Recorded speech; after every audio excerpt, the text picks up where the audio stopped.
Good evening, everybody. We've got some more Stellaris up tonight. I originally was not going to be able to stream. Arguably, I'm still not able to. But I felt bad. Actually, as soon as I put out a tweet saying I couldn't manage it, I thought it's better to at least do a short cast of Stellaris than it is to head out, or than to just not cast at all, because I wouldn't be able to cast until Wednesday. Now, the sharp-eyed amongst you may notice that there is a new update, Kennedy 1.4, and I am not entirely sure if it's compatible with my save, so we are going to find out very soon. Did that come out today? Let me just take a look. But I suppose this is the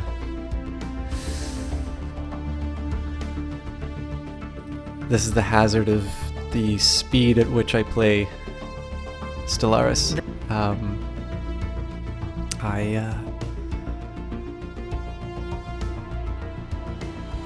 Oh, hang on. Okay, so we've got a couple. Tell you what, let's take a quick look at what's going on here.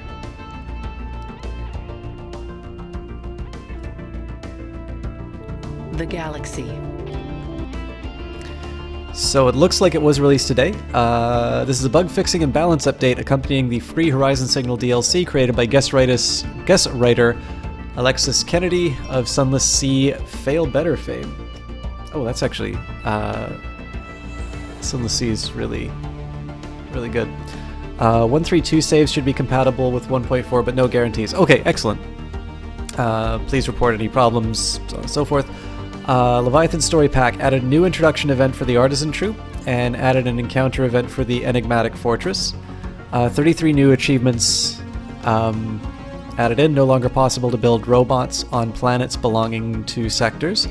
Added victory event after defeating the Praetorian Scourge. Don't know what that is. Maybe I shouldn't be reading this because of spoilers. Let's take a look. Added new events for discovering a natural precursor anomalies so that the quest chains can always be completed.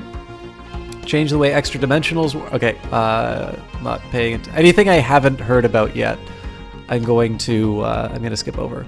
Evasion is now capped at 90%. I heard, I haven't done this myself, but apparently, there are ways to build fleets that have just a maximum. Yes, I am. How are you doing, Rizal? I guess I shouldn't be reading patch notes then. It has been the Galaxy. Quite some time. A nearly Hope you're doing well. Expanse of... Sorry, it's Stellaris. I know you're not tremendously fond of the game, or maybe you're just, I don't know. Maybe you were tired from working on it from work. They've added a new DLC which adds a little bit more story content, which I quite like.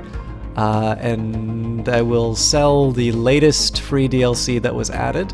New rich storyline has been added to the already deep well of events and occurrences in Stellaris, the hit grand strategy space epic from Paradox Development Studios. A signal in distant space is calling you out to your empire. What does this entity want, and how does it know who you are? Horizon Signal is written by Alexis Kennedy, British writer best known for his work at Fail Better Games, which he co-founded. His writing for Sunless Sea and Fallen London have been widely acclaimed, and he is now scribing new stories for Stellaris. This story update is free for all Stellaris owners and highlights one of the great strengths of the game, its ability to tell stories that entertain and entrance. I believe it's supposed to be entrance, or maybe it's the same spelling. It is entrance, without distracting you from core strategic gameplay. Horizon Signal is out now, and more stuff on changelogs. Jesse Quill, how are you doing? Got a little boring though, because at some point you felt like you explored everything you could safely, and was like, yes, Rizal. And apparently the last few patches have actually been dealing with that problem. I don't know how well, because I'm actually about to hit that point myself, but I went for an absolutely enormous galaxy, which you'll see in a little bit. So guys, I think I definitely owe, I'm sorry, Jesse Quill, I definitely owe you guys some shout outs. So I'll start with Jesse Quill, just because she is going to be jumping onto a plane soon. We've got, of course, my only mod and my very dear friend. She's certainly much better established on Twitch than me, requires no introduction, and I mean, could also possibly be the only other person watching right now, but for posterity, only other person watching right now. Definitely somebody who I find common cause in terms of the discussion of ideas.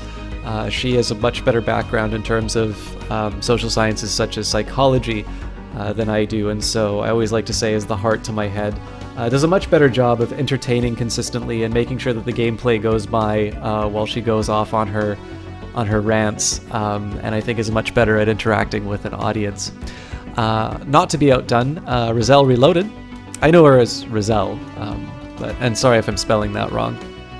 I know her primarily through League of Legends. We've hosted a couple of times, but especially since moving out to Ottawa, the hours tend to not to do so well. I know she casts quite late in the evening, and of course late in the evening is now 3 hours ahead for me, so maybe one day I'll be able to wake up in the morning and be able to watch her.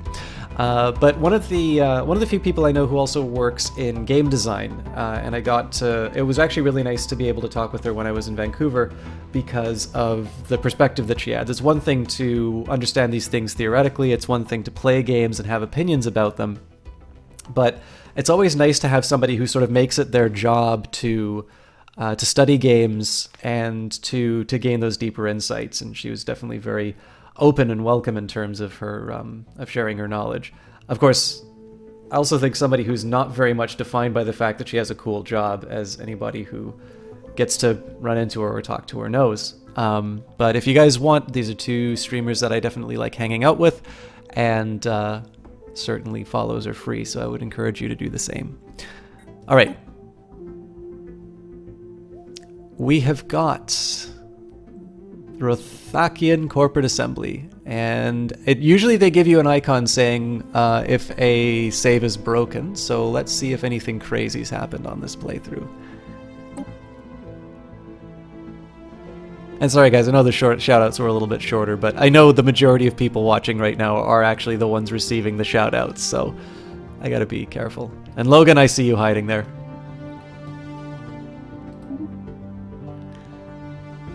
Alright.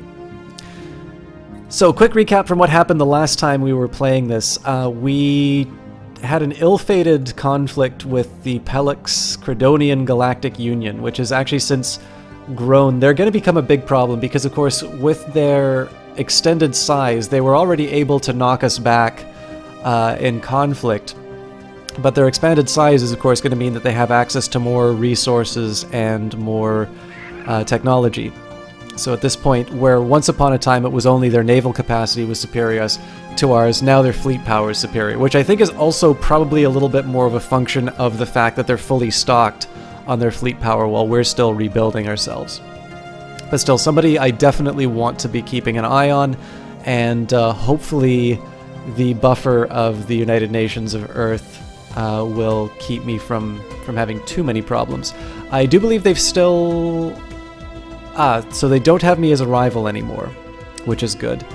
Although they still hate me, so I don't think I have any hope of being able to fulfill this mission anytime soon. One thing that we did do in order to sort of try and double down on our advantages was we did some wheeling and dealing. So originally we had about this portion of the map explored. And what I did was just a series of deals with various factions to try and gain some more access to their knowledge. So short of these entities, which really aren't going to be sharing any information with me unless I force it, I just have a few more gaps to fill in, mostly around this end. So what I'm going to be doing with my science ships, I had one which I think I made escape. So I think I'm going to keep one ship up here to sort of explore the north.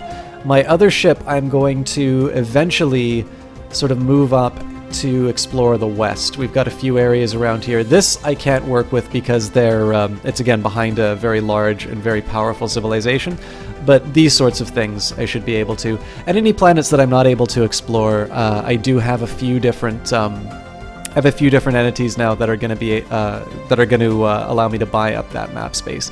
We generate a lot of power, not as much as we used to, but we should be pretty good for paying for all that stuff. Johnny Big Time, how are you doing? And guys, I really don't know why the host alerts are not working tonight, or haven't been working for a while, but Johnny Big Time just hosted us. I had a great time watching him play. Actually, he was playing WWE, which I don't have a lot of time for, if I'm completely honest. But he every time he plays that, I can't help but sit down and watch, basically for the duration of his playthrough. So I got to watch him do a little bit of that, and then on top of that, he finished off with some Titanfall 2, which I really enjoyed. I think that game looks gorgeous, and as always, he is quite good at the games that he plays, which is not, I never really take that for granted with a streamer. Most of the time I go for the personalities, which is of course why I do the shoutouts that I do. And he still managed to kill it, so. Alright. Sorry guys, I'm just sort of reorienting myself in the mission here. We'll get some gameplay coming up relatively soon. So I've already replaced the governor who died. I don't think I need to worry too much about the exploration going on here. Oh, right. Okay, so before I unpause, I want to make a decision in terms of my colonization. So I think the idea was going to be I could consider building a sort of a frontier outpost somewhere here, and then going heavy with a colony ship right up to Yirem. This is going to bring me a little bit closer to the Plex Credonian Union, which is going to look for an excuse to start a war, but I mean, the resources that I get in this area are pretty outstanding. My other alternative would be to expand west. My best option there would be Omagus. So let's say I'd probably get, optimistically, I get something like this. I just don't see these resources being as good as like the 10 that are in this area.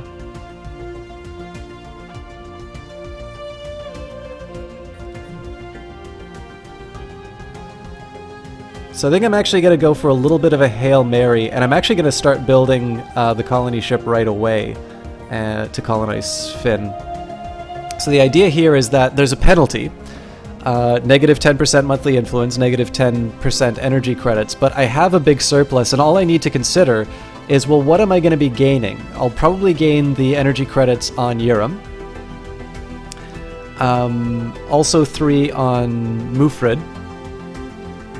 And that's about it, but I should also be able to build some, I have some spaceports. But I've already got the solar panels up for these. Alright. I can afford a colony ship, so we're gonna do this.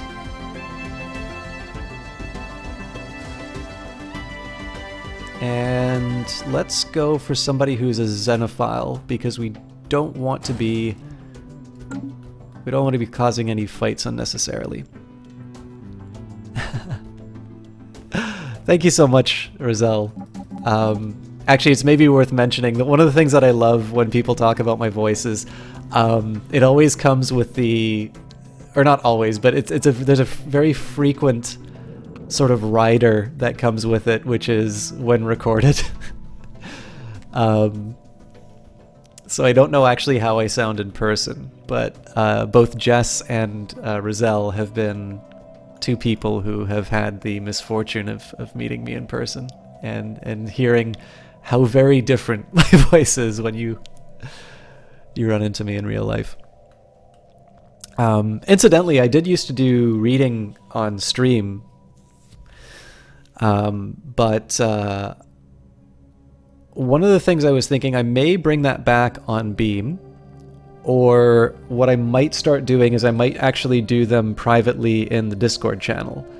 And probably I would start with Animal Farm. But it's been so long you don't remember the voice sounds like IRL. It's kind of like this, just... Yeah, thank you. I mean, for what it's worth, I've reached that very weird place in streaming where every once in a while somebody asks for advice. And one of the things for me, and I actually owe quite a bit to Jessie Quill for this, because she was sort of the one to identify this as a strength. I think I can afford to speed up a little bit. So first plan right now is to colonize Finn, and then what we're probably going to do is we're going to fill in the gaps somewhere here. I do want to see what the borders look like when we first colonize Finn, though. But Jessie Quill was the one to sort of identify that as a strength and really push me to develop it, to kind of double down. And I decided one of the first and really the only thing specifically for streaming that I've bought. I did buy this PC, but I was going to build a PC anyway. Construction complete. She, based on sort of her comments in terms of the voice, I did decide to get a good microphone. And in this case, it's just sort of identifying a particular strength, identifying sort of the source of why people would be listening. I always thought it would be my green eyes and my sexual charisma, but apparently it's the voice. And so I did. It was actually two things that it did. So one was the purchase of the hardware, but it's also the type of games that I play. So when I get confronted with something like this, like, let's face it, guys, we're not going to have a lot of gameplay here. But that's right, Jessie Quill. But that's fine, because you suffer with everybody else in the audience. In this case, I don't have too much of a worry about the fact that I'm going to dedicate some time to read this, because one, this game is entirely about sort of telling stories and, unlocking this fantasy world. I mean, this is really a game designed for people who love science fiction and like to get into the details of the worlds and things like that. And whether it's explicit, you write out a biography for your species, or whether you just have an idea in terms of what you're going to, whatever you're going to do. It helps, it helps make the game a little more fun. And so in this case, I play stuff like Crusader Kings 2 and Europa Universalis and Stellaris. One, because I think they're fun, but two, because it gives me lots of text to read. Well, I'll be sure not to... Actually, Roselle, you should watch me play a horror game. That is I think Jess and Johnny Big Time can both tell you that it's a very confusing experience. All right, the crystalline entities, the name itself a compromise between rival factions of xenobiologists and xenogeologists on Rothak, are probably alive.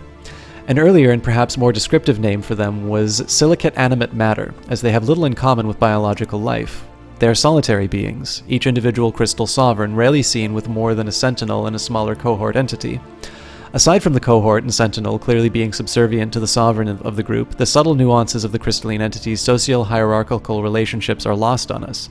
The entities do not seem to mate, and we have yet to observe any crystals that are recognizably older or younger than others. Contrary to an early hypothesis, the shifts in hue between individual crystalline entities seem to be related not to their age, but to a latent internal charge, which can be violently unleashed. And it appears as though sporadic fluctuations in this change after the reactive properties of the crystal.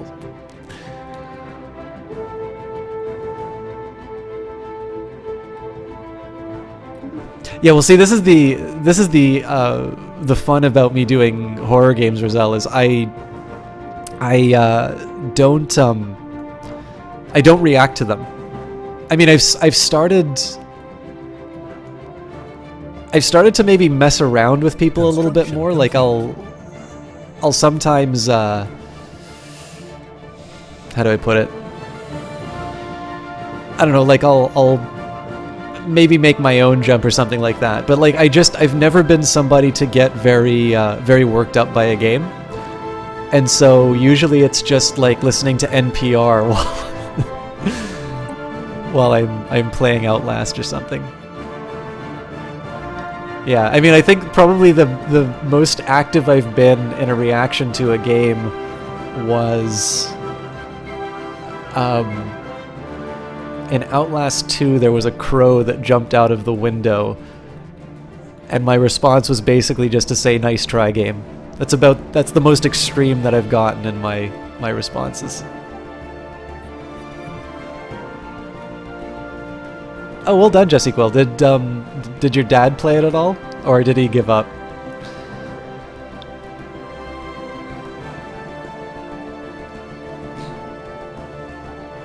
Well, I mean, Jess, if you want my opinion, like, I don't necessarily think... So if you want a game that I think would do better in terms of a classification for scares, I actually think Amnesia would be more appropriate, because Amnesia is a little bit better at building a very tense atmosphere, and just, it confronts you with a lot of very unsettling ideas. I love this song in the Stellaris suite, by the way. If you don't, like, want to put on some kind of a nerdy, like, spacefarer outfit, just go and launch yourself into space after this, you've got no heart. Construction complete. Oh, god damn it. Somebody colonized Finn. Can I go to war over it?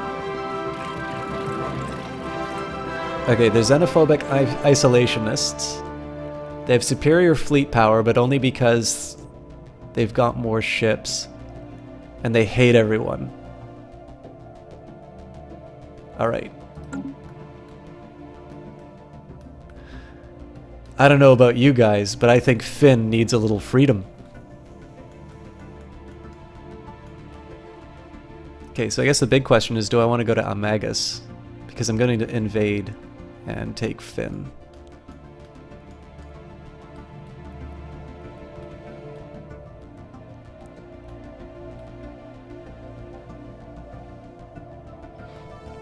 Yeah, like, I mean, I'm not going to say that Outlast doesn't have its jumps. It's specifically designed to have them.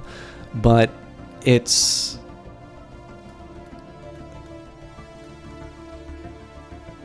How do I put it?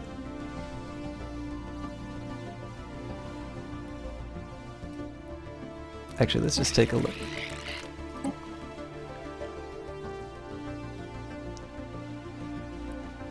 So I don't believe I have this option. Yeah, so the war philosophy doesn't allow me to do that. But I could liberate Finn.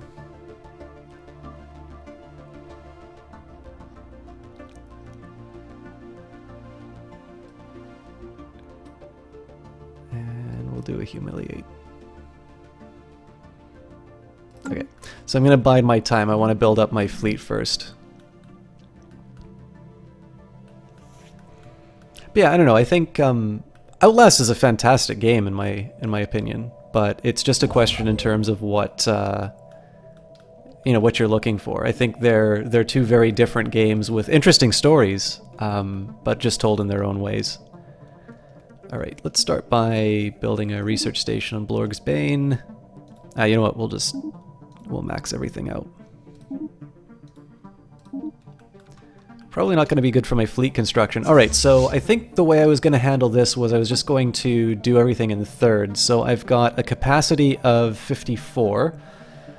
Oh god, I'm bad at math. Oh, don't make promises you can't keep, Jess. It'd be kind of fun to watch you play Outlast, but...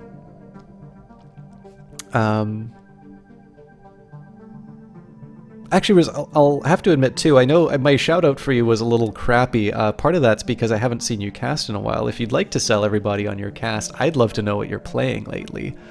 Or otherwise entertain us with amusing anecdotes. Maybe you can tell us when you're going to be casting Outlast next.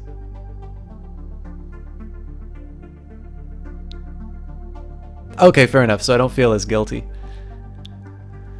Alright, so I should have 9 destroyers, 18 corvettes.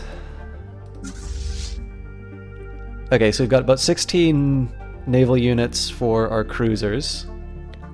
We've got 8 used up right now. So I need 5 more of those. Hang on. No, we've got 6. So we've got 12. So I only need 3 more destroyers and then just a truckload of corvettes.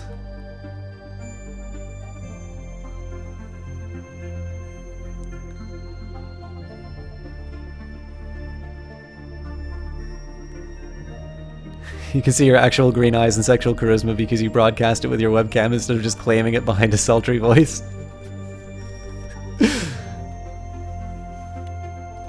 I have never made anything better by putting my image on it. Alright. So we need 3 more destroyers. Let's start with those. Colony ship's kind of a waste, but I'm keeping it.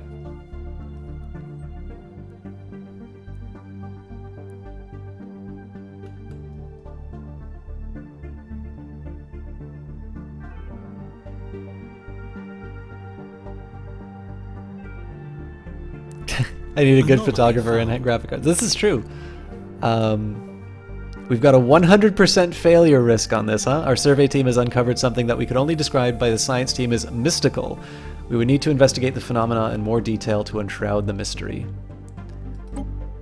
Both of them suck, so we will do nothing.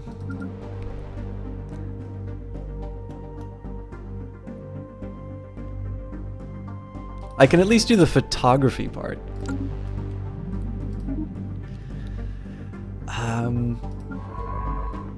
I think the right call here is to...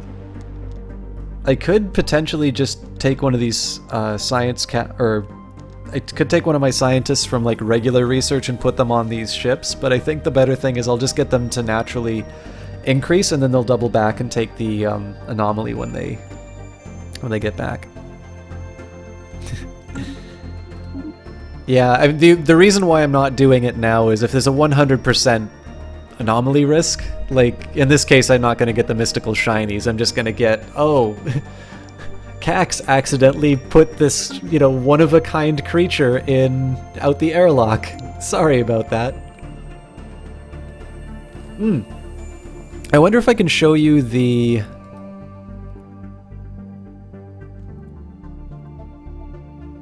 I can't show you the Leviathan without actually going... Ships upgraded.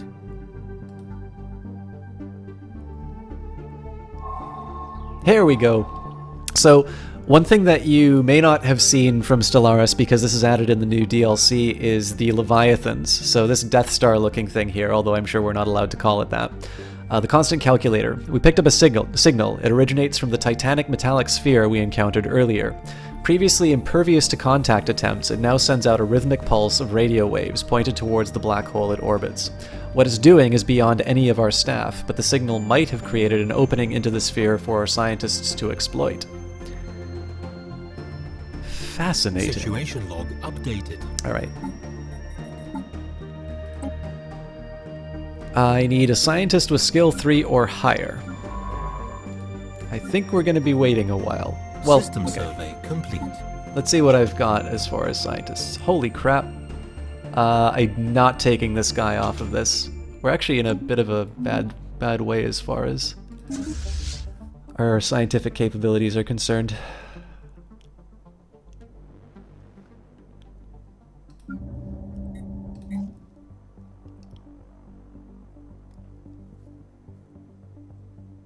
Put them into a hardcore Chinese training camp. He'll be ready in a month. So, I knew about the...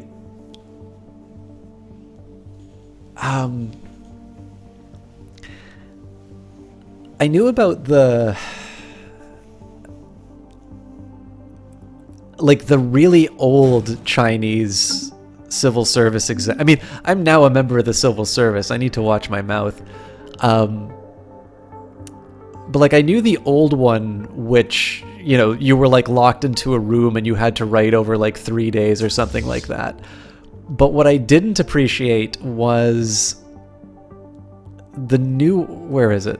I got a link here for a second, and I'm still sort of, like, just in a holding pattern, so... That's right, I'm gonna be ignoring the game. I'm so confident.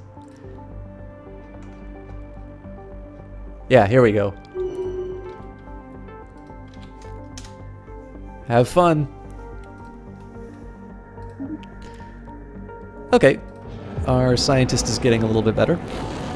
A group of investigators have found a hidden factory on Cheriton Prime. The architecture and the deterioration on it tells of an old civilization, one that excelled at constructing things that stood the test of time. Our population would easily be able to put the facility to use the facility to add to the colony's production output.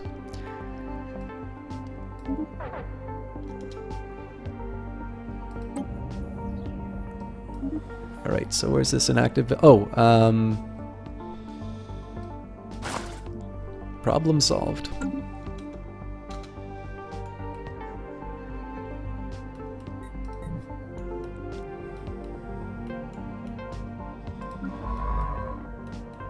So regrettably, this science ship's gonna be held up for a bit while it's loading. I only did the first question, which I got right. I've actually been meaning to like sit down and properly do that.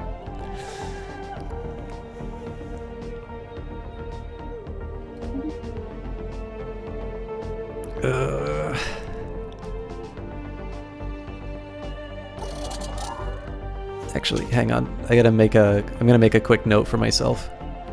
All right, have a safe flight, Jess. Thanks a lot for stopping by.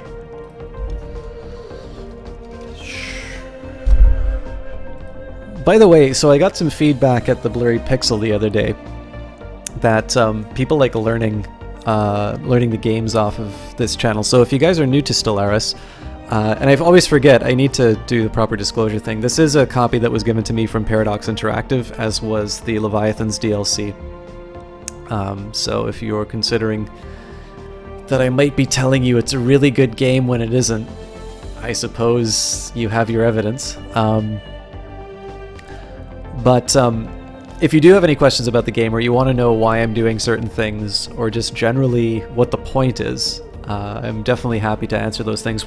Partially too, just because right now I'm in a little bit of a holding pattern in the game. I sort of know that I want to start some fights, but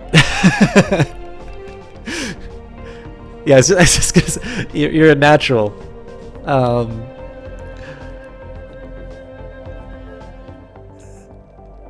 But yeah, I kind of like explaining stuff in this game, and I certainly like. I think the best thing that I can say is if somebody feels like they couldn't play the game and they get to a point where they're tempted to try it, I would feel good about that, because I find these games really rewarding, and I actually find the process of learning them and getting better at them to be one of the best parts. I'm just gonna work out. This probably isn't gonna be like a set in stone research path, but I kind of want to clear out all the garbage. See, Johnny, you're my ideal viewer. If I can convince you that you too can play this nerdy Excel spreadsheet with a very fancy 3D front end, I've done my job. So all that I'm doing here is plotting a little bit of a sort of a survey route. I'm deliberately avoiding borders because I don't want to have to like deal with the fact that I may get cut off. And it looks like these guys have closed their borders to me. I think we're just going to sit on that. We're probably going to run into something hostile along the way, but... Oh, well done. Construction complete. That sounds like a threat. Research complete. Do you want to turn out like System Chalk? Do you? All right. Oh, this is exactly what I've been waiting for. It sucks that is such a high cost. But I need to increase my ability to expand. So what I'm going to do is battleships are going to be another key to keeping my fleet strong. So I'm going to leave Sobak to finish the research on this. So that's going to be 21 months that we're waiting for core sector system. So I mean, this is just going to be sitting by idly. This is not going to be anything special. But once Sobak finishes the max spaceports, we're going to switch him into basically social research and improve our ability to expand. Hey, Runebroder, how are you doing?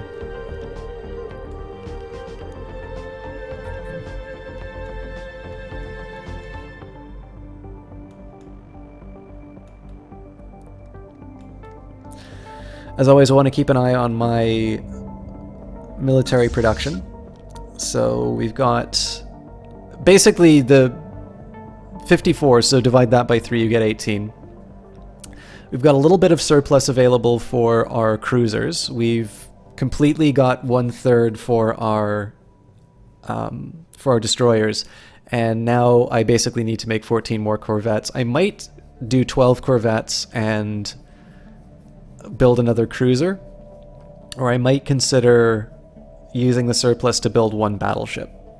We'll see where it takes us, because I'm generating a lot of minerals, but I think I'm still going to outstrip my my ability to build them. Yeah, so I can build 5 of those.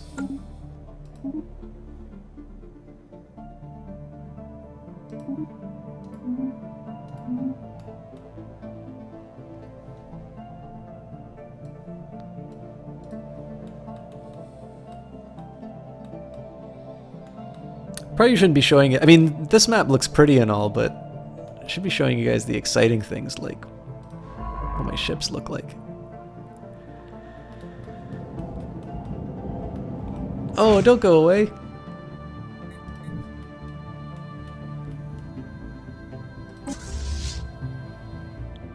I have this effect on all women, by the way.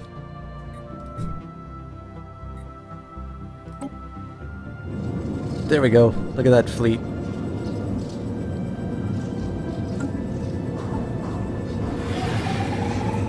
Oops. Didn't mean to move them, but... so Runebroder, it's purely story stuff.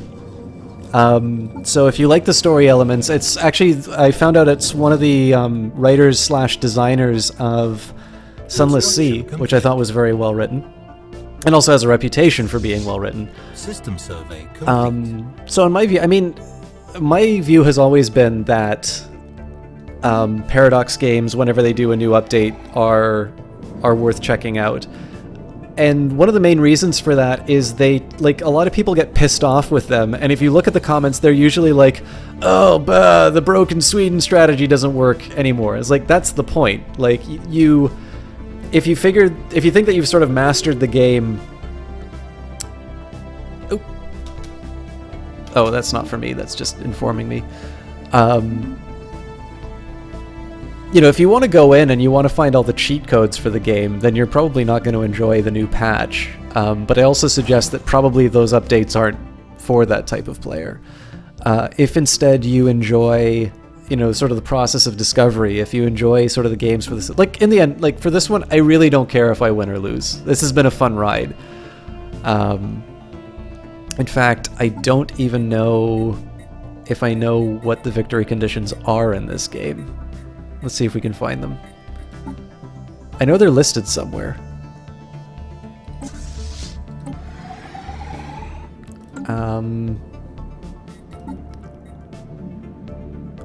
Ain't they cute?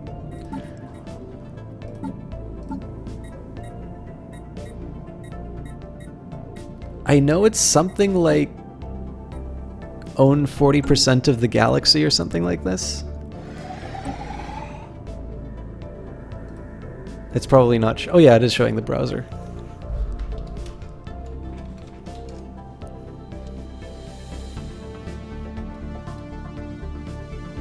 Does it say it here?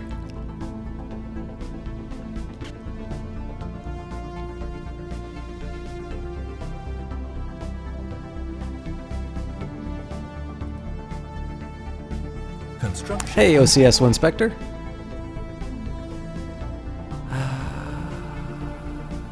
Empire. No. Victory.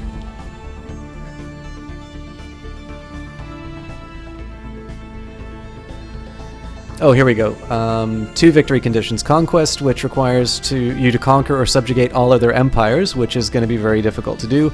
Or domination, which requires you to conquer, colonize 40% of all colonizable planets. Planets owned by vassals count, but those owned by allies and Federation members do not.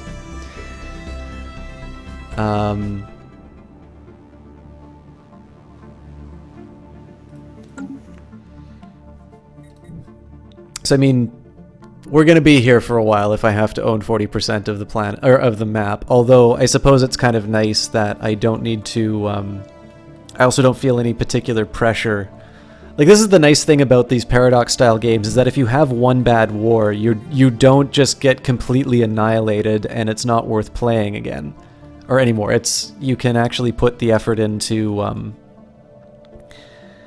to push back and rebuild. Alright, have a good one, Roselle. It's nice to see you here again. Sorry I was a little dull on the gameplay or that, but hopefully we get a chance to catch up. And, have a good evening. I hope if you don't play Overwatch, I hope I at least get a chance to see you play something online soon. Perhaps Outlast when you've been drinking again.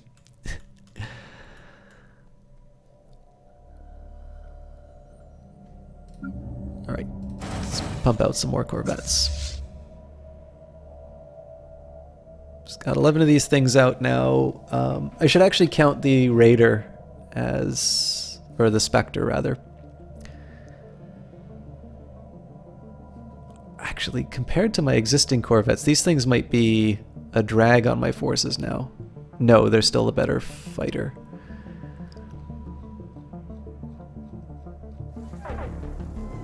The crew that we assigned to work the odd factory on Cherton Prime has disappeared. We could send a new workforce to take their place, or we could raise the facility to the ground, making sure that this will not happen again.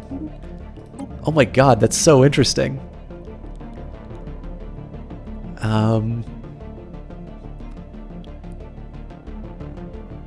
I think we're just going to wait for the migration before we do anything else. Let's take a quick look and see what we can do as far as improvements on our existing planets. We're still at 5 foods, so I don't have any improvements that I can make here.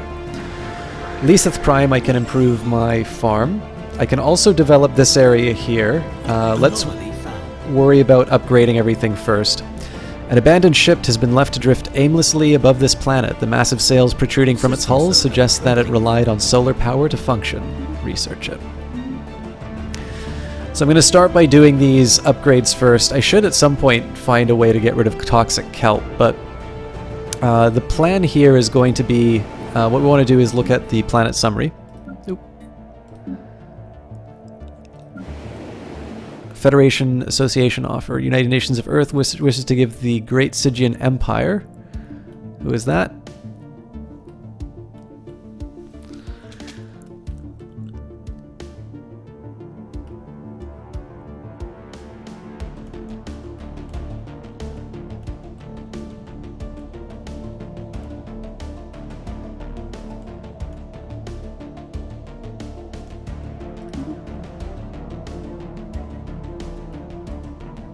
Where the hell are they?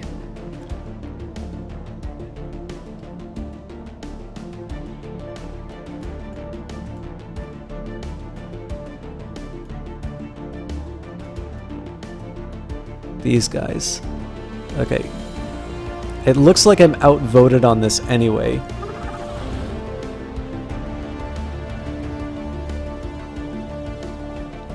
Oh yeah, these are the guys I bent over and I actually got some pretty good deals with them.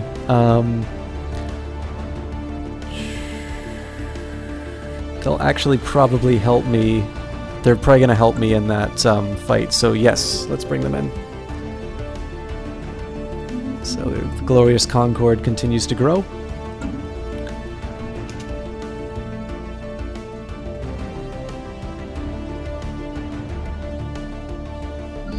Research complete. Excellent. So we've got some new weapons, which is good for us. So we can do shield capacitor, which I think is going to be improving our shield regeneration actually seems really good. I'm tempted for the assembly algorithms for the lower construction time, but when you think about it, we've actually been sitting on some empty planets without a lot of activity. So I think the better call here is actually to go for either the shield capacitor or improved assist research. But I don't really think that's the best use of my science ships right now. So this is a little bit more a choice by negation. I could also do Sentinel Point Defense. In this case, it would have to be... I would have to be going up against an enemy armed with nukes, which we haven't encountered yet. So this would sort of be preparing for an eventuality, which I'm sure I'm going to run into at some point, but the shield capacitor is a slightly better damage mitigation option at the moment here. So basically the idea here is I don't use assist research, so this is sort of wasting the option. Construction time is tempting, but again, I've sort of been sitting on more research than anything, or on more construction than anything, so we hold back on that. The shield capacitor, because I'm thinking about making war, this is sort of my most likely option. And in 5 months, we're actually going to move back to a different kind of research. I think what I'm going to do here, I'm going to sit on Construction complete. my corvettes. So I've got 4 more left. The battleship is actually probably going to cost me a bit more, but we'll see what we can do. Actually, you know what? That's the baby way of doing things. What have we got here? 15, so 3 more. Sadly, the solar sailor found above Brius 2 was destroyed in a clumsy attempt by science officer Zidlor to bring it into the cargo bay of the ISS Zebrax. Unfortunate. You're paying for that, my friend. We've detected the presence of a pre-space civilization on Kadatar in the Akuben system. They are an early industrial age, with electricity and internal combustion engines gradually coming into widespread use. We should consider building an observation post above their world to study them more closely. Unfortunately, it's nowhere near my own territory, so we're just going to sit on that. Let's start by upgrading the fleet so I can build 3 more corvettes, which I'll do right now. Well, as soon as I can afford it.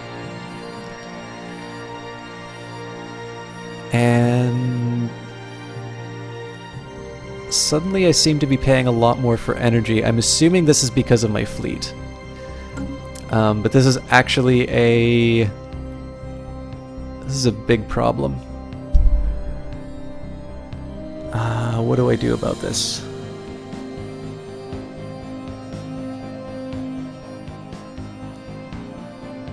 Okay, so we'll stay the course. Especially because I have some very large reserves. Oh, it's because I did all this construction over here, and there weren't really that many. Ships upgraded. So I think the call is going to be, first I'm going to take out these targets. Oh, actually I have a few options, so...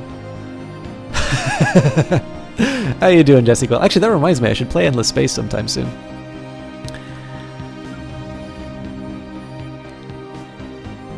Construction complete. Oh god. I don't have any good options for this.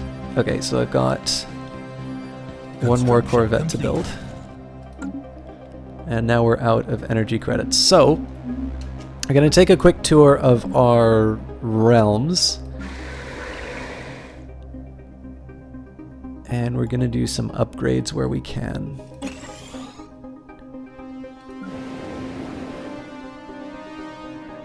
So everything with power... Oh, we've already exhausted our resources. So what I'm going to do here, once these upgrades have happened, I'm actually going to build a power generator here.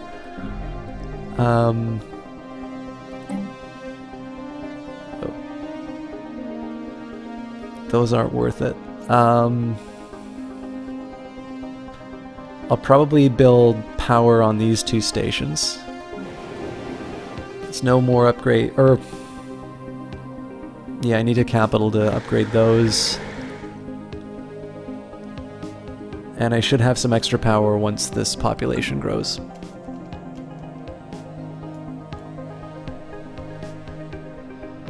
It's a pretty good game, Logan. I slightly prefer it to Endless Legend, which is their more recent game. Construction complete. All right. Research complete. So we are at some negative levels of energy income. I don't have a lot to worry about that right now, but I do need to think a little bit about where my next steps are. Okay, so deep core mining, that'll give me additional mineral resources, which... I mean, technically I don't need more of, but it'll always help. I'm interested in the strike craft because I don't seem to be taking advantage of them yet. So our Corvette doesn't. Destroyer doesn't. Our cruiser doesn't. And it seems like our battleship doesn't take advantage of it either. Oh, yes it does actually. So I was looking in the wrong spot. Okay, so battleships do, cruisers do not.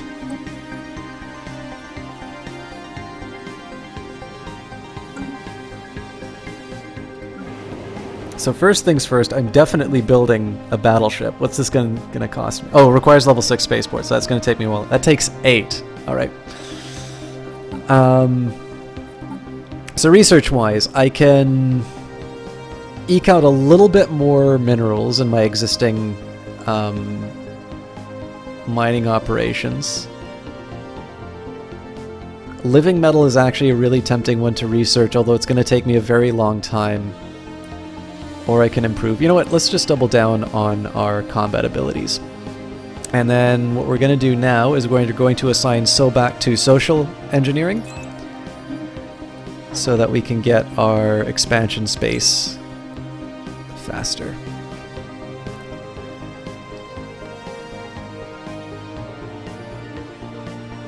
Yeah, it's a little more evened out. 63 months is still a long time to wait, but he's my best researcher, so...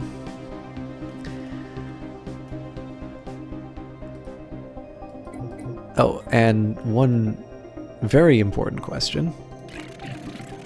Are they ready for freedom? They are. It's gonna be a little hairy, but I feel a lot more confident about my ability to take on these guys.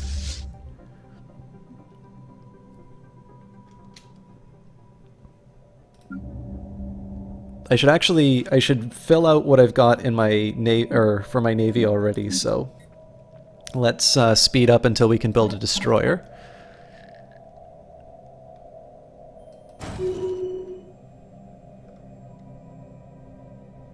System survey complete.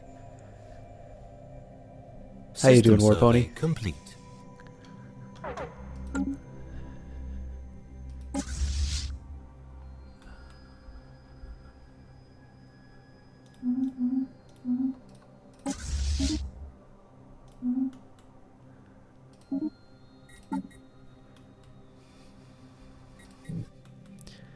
Now, one thing I should probably keep in mind now that I think about this is that liberating Finn, I still believe, does not mean that I'm able to claim it.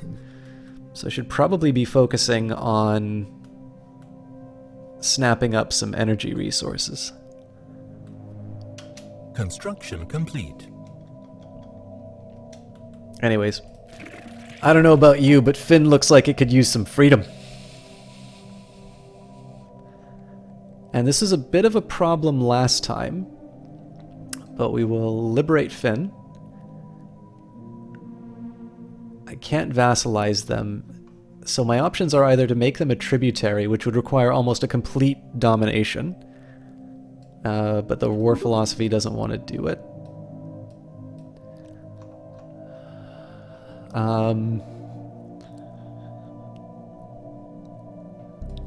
So I think I'm going to go for the ones that give me prestige.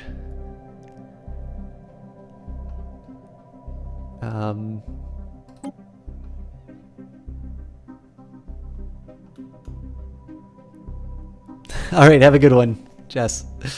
Have a safe flight. Okay, so I'm a little concerned about the 51 cost, but the nice thing here is with the humiliate and stop atrocities, this is going to give me a pretty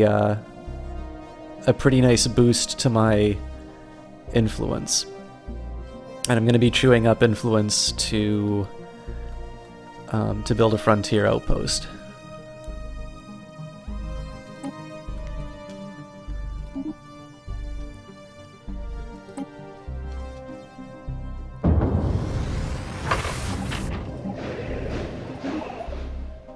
Glorious Concord War Declaration has passed, and we are now at war with the Zaxoid Republic. But why? Because you're xenophobic. Oh, but they're pacifists.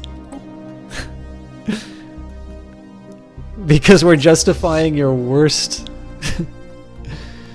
your worst suspicions, my friend. You know what? I should have taken this thing out first. And we are now at -14 for some reason?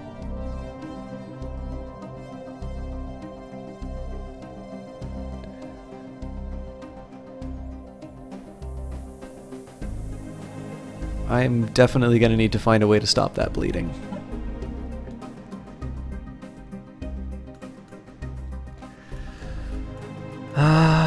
Okay.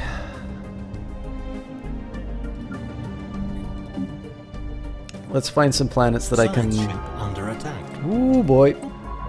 Zebrax, why? Why did you do this? 4, 3, 2, 1, retreat.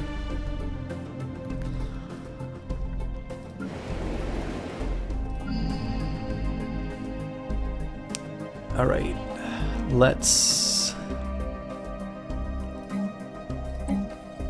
Construction complete. Okay, so first question is, do I have a power plant? It doesn't look like I do. It looks like I've actually got a bunch of science here. So let's start with a... sorry, we'll start with a power hub and then a power plant. On Jap. What is this? Physics labs. Lots of mineral stuff, but I actually need to generate power, so. But at least here I've got, oh, I have a power plant, but not a, oh, hello.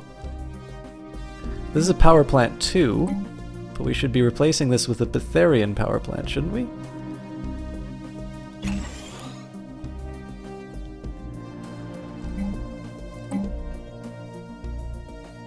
And we need a power hub. Seems like we have one then. It's mineral processing.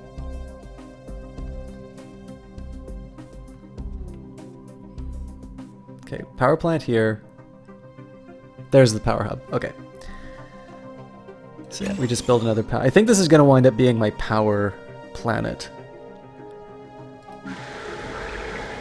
Nothing really to be gained here, unfortunately. Unless I find a way of clearing out this toxic kelp. We can afford to build a mine here, though. Oh, but that's gonna kill my powers, so we're not gonna do that. And we're still just shy of an upgrade. Okay. So next up, let's do some upgrades. And I don't think I have the money to afford it, so.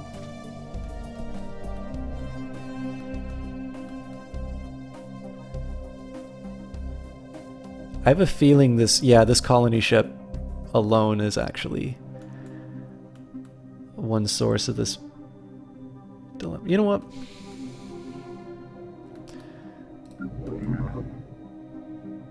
This is gonna be really costly, but let's make some use of it. Unless I want to go to Castaba or Halax, neither of which are particularly attractive options. Omagus is our best call, and it'll put us possibly in shooting distance of two planets with power resources, and then at some point I'll probably have to build like a frontier outpost either here or here to take advantage of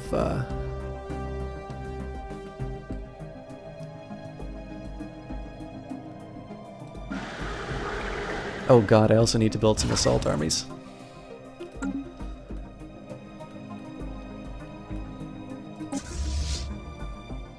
So let's just go take the objective.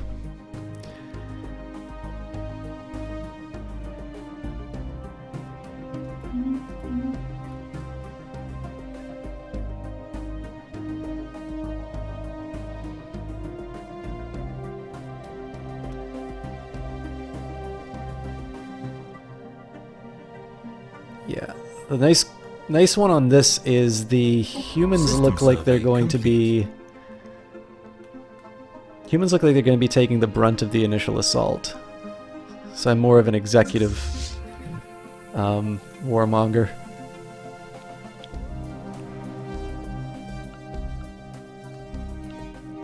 I hear you, Johnny, big time. I don't know how late I'm going to be streaming myself, so we'll be in very similar states very soon. So thanks a lot for stopping by. As always, it's great to have you here.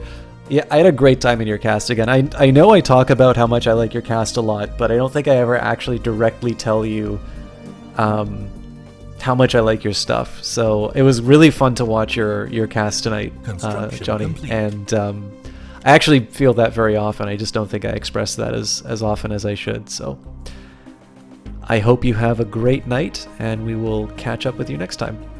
Alright, the first Star Hunters have encountered a significant alien mining drone presence in the Bayram system. It appears to be a major mining and mineral processing hub, perhaps the last of its kind in the galaxy. Sure it is? Let us see what we can learn from it. Situation log updated. Task A, science department with remotely studying. Yes, let's research. I like that.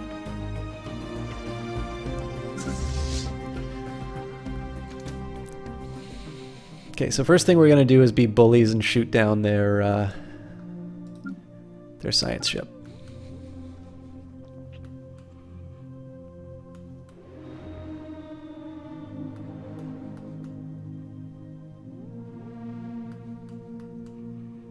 Oh, looks like they're trying to make a break for it. Construction complete. So I've got an inactive building.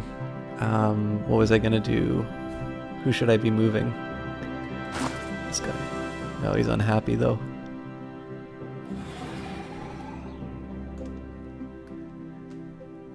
I think this is a lost cause. Yeah. Okay, so instead we're gonna head to Finn and liberate.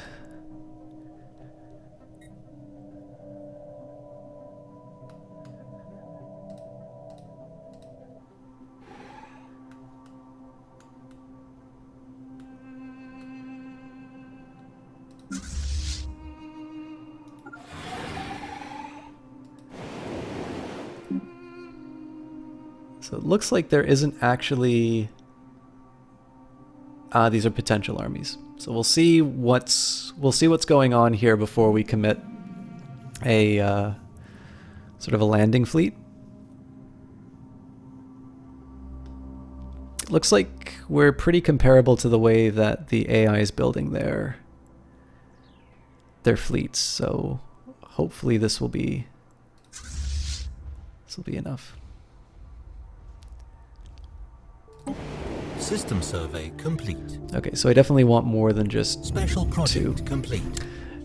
Leaving the ancient mining drone mineral processing hub undisturbed was ultimately a wise decision. By observing its monotonous rhythms over an extended period of time, we have been able to identify several systemic techniques in its automated handling of raw materials that surpass our own. Then we'll make these techniques ours.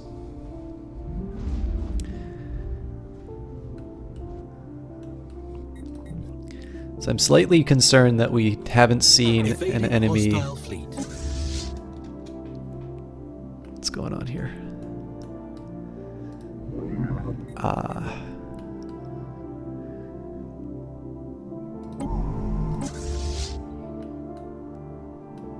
So they are not going to want to give up that planet. I think this means I'm going to have to bring my navy to... Evading hostile fleet. to enforce. How are we with armies? I mean, you've got enough to take that planet, but let's get an army that counts. Alright, so looks like they've shown up for the party. We're actually fairly evenly matched, so what I want to have happen is I want them to engage the humans first, and I want to come in as backup. One, because it will crush them, but two, because it means the majority of the human fleet is going to wind up in trouble. And they've buggered off.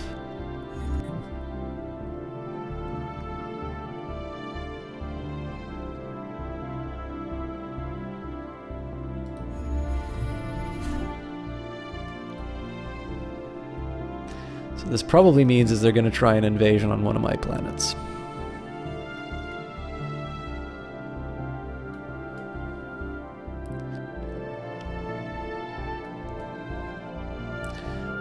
So the next step now is to try and take these territories before... Basically, we want to take this stuff before the end of the conflict. Or sorry, before they show up, and end the conflict before they can do any damage to my home planets.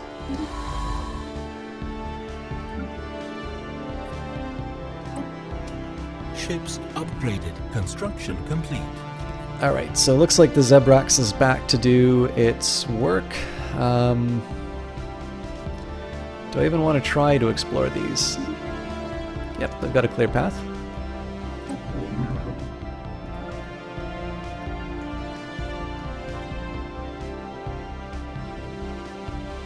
Now, one big concern that I'm going to have is when I build my... or with my armies, I still need to actually get them to fin.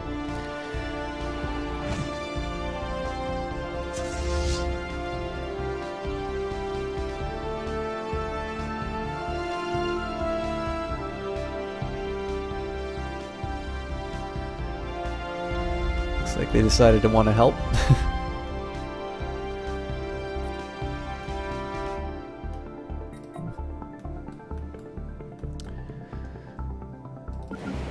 So we've got 54 more time or sorry, 53 more time units before the army's done.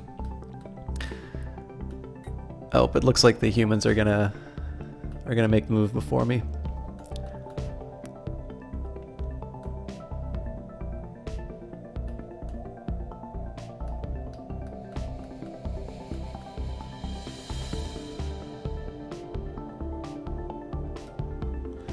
So they did have 13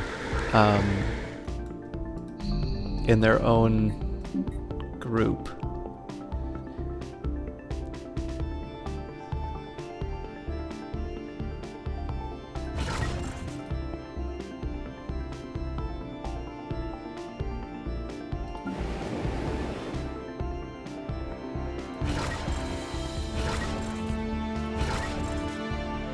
It's probably wasteful, but... Okay, so Rothak's got its armies.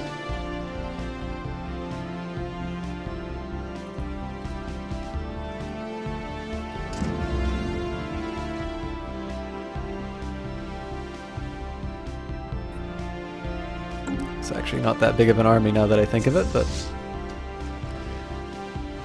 it'll do the trick.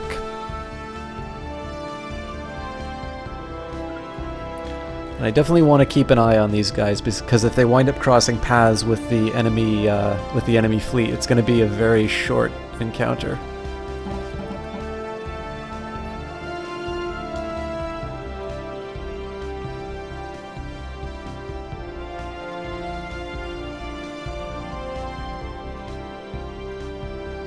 Fortunately, I am getting a little intelligence from my allies in terms of just their placed ships.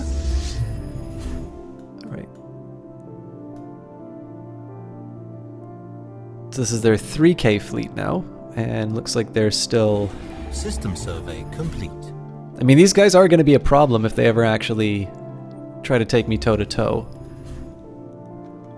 And I have a feeling I'm going to encounter them at Zaruk.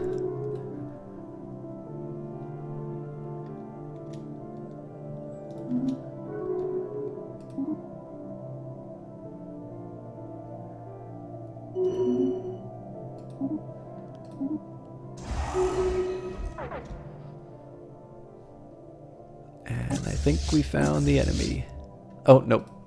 Different group. That was the super mining field.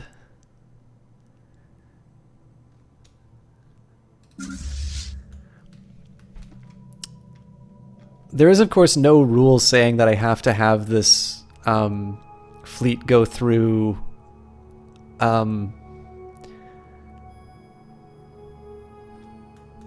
you know, completely undefended. That was just more of a decision that I sort of made on my own.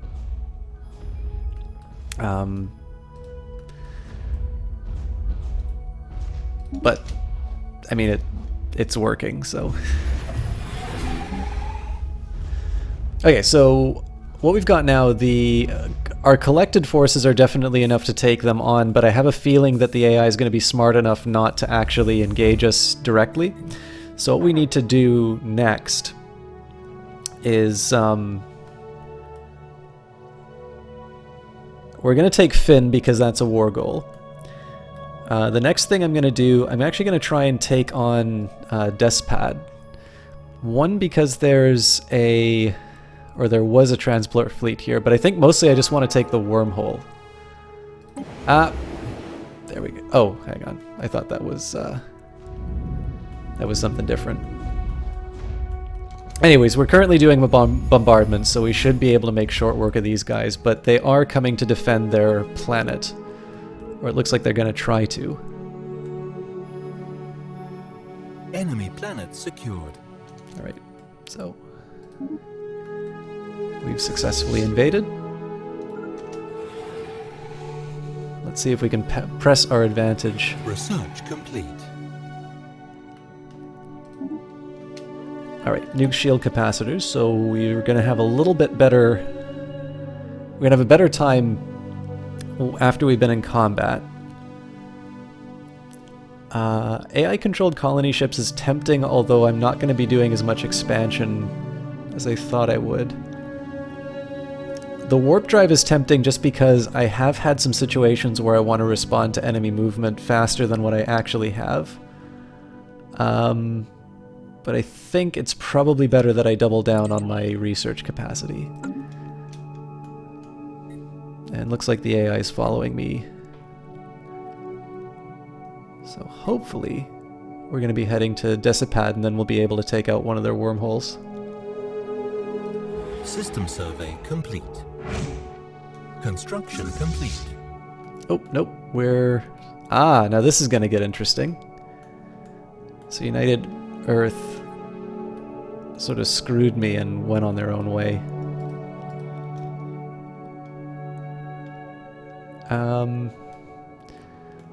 But I can live with this. I'm definitely okay doing some chip damage on some of their infrastructure. No reports of any problems have been issued from the Odd Factory on Sheridan Prime. It seems like the colony will maintain the projected production estimates. So it's basically telling me that there's no problems. Which makes me actually a little worried. Alright.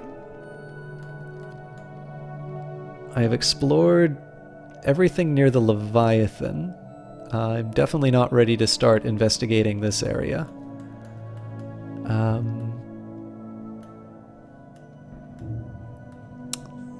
So let's survey here, and I think we're going to head up to the north just because it's sort of in between all these different empires.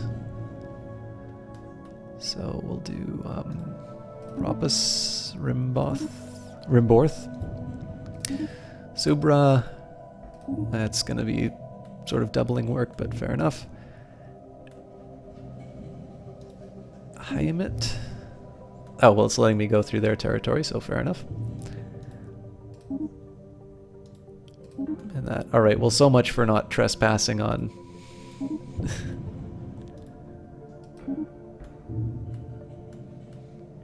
This is such a weird path, but whatever.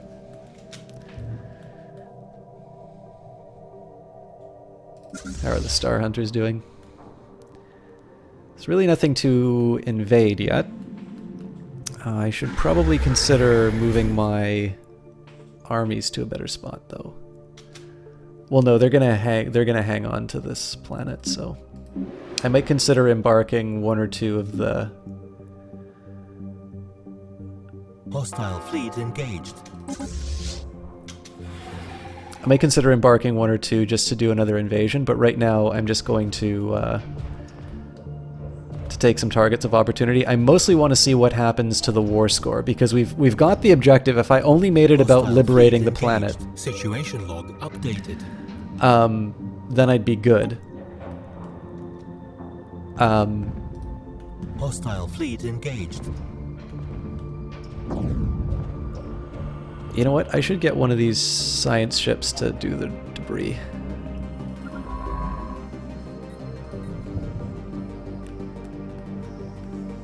This one's technically the closest. Yeah. Jesse Quill, thank you very much for that Hostile host. fleet engaged. So it looks like I'm not actually getting any benefit from this. This is mostly just to be a jerk to these guys.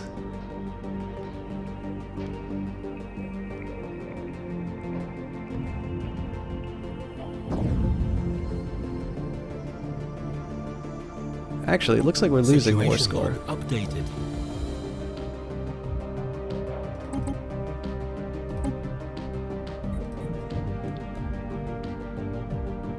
So looks like we actually gave up some ground.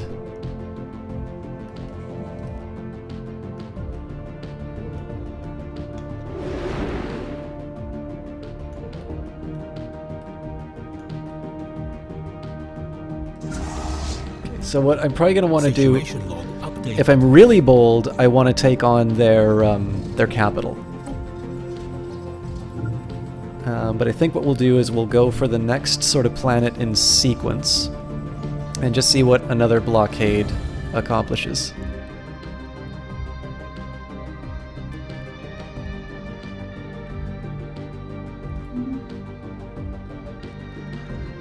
In the meantime, I've got a lot of minerals, so also it looks like I've gained fleet capacity.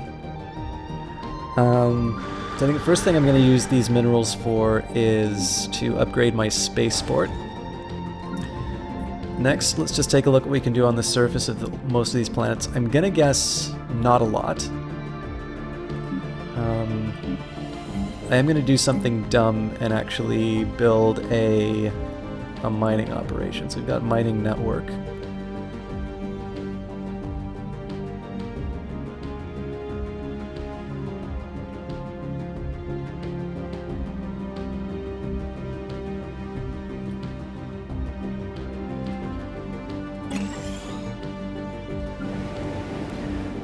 I can afford to upgrade these. Do I want to do... I definitely want to upgrade the power plant first.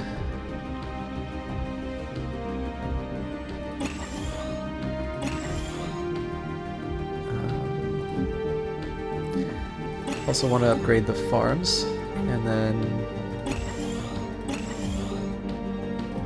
when we finally get around to it, we'll upgrade the power plant.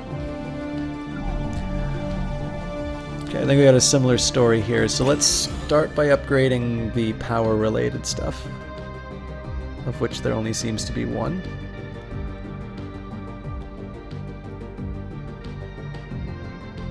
I think I'm just going to keep this there.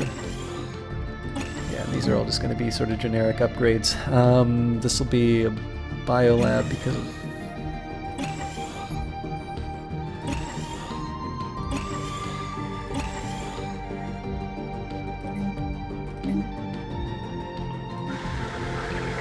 Nothing I can do about these, sadly. I can try and make these guys happier.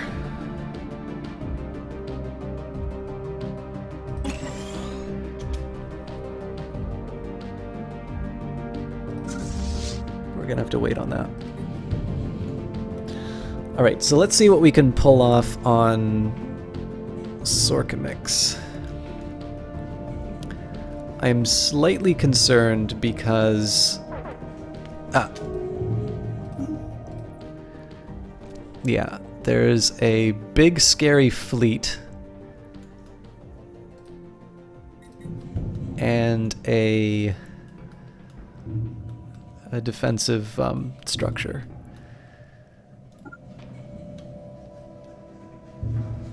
So let's see if I can go to Hokaja instead. So yeah, they want to engage. I think they're actually going to be able to take me on, which is bad news for me. Nope. Okay, we made it. We're lucky that we made it, because I'm pretty sure they would have taken us out. Although I did miss an opportunity to see what their ships are made out of. So one thing I'm slightly annoyed by is we know where the enemy is, and they seem to be kind of indifferent to actually Hostile engaging. fleet engaged.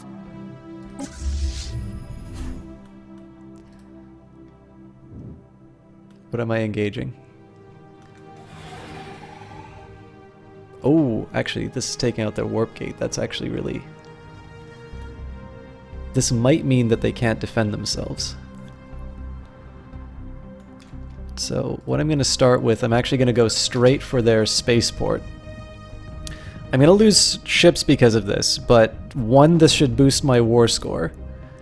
And two... Hostile fleet nope. engaged. Okay. This is... Okay, so let's pause for a second. Let's see what these things are made out of. So they are cutting lasers. So this would have been... Do my cruisers not have shields?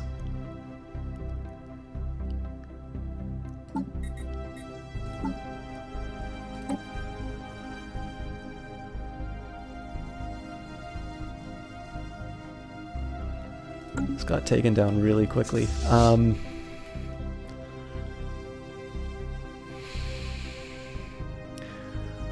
Well, we might be able to make something out of it, but I'm not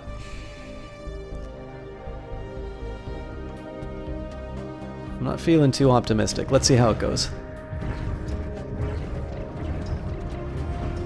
Okay, we're definitely ripping through their shields faster. Can we translate this into knocking out their ships, though? Construction complete. Nope, we're getting ripped to shreds.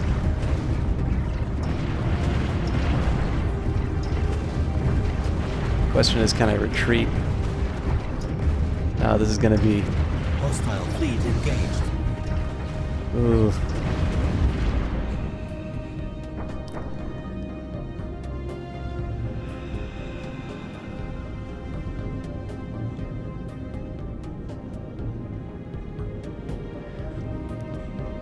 The real question here is, do I do as much damage as possible to them and just rebuild from scratch?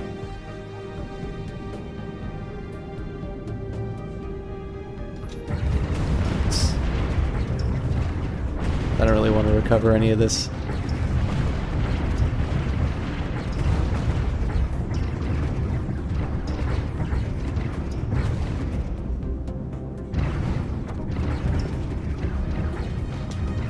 Let's just double check what's going on with these. Okay. We've got large deflectors, which we should be able to rip through pretty quickly. They're able to take down my armor very quickly, but I want to know why were they able to bypass my shield so quickly?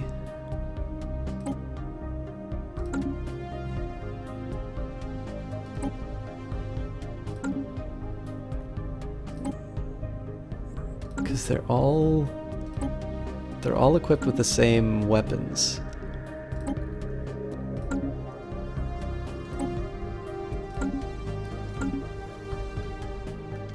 Okay, well, let's watch that war score go down.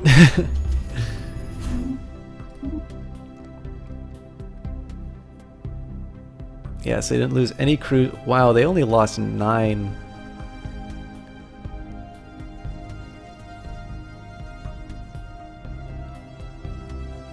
That's disastrous.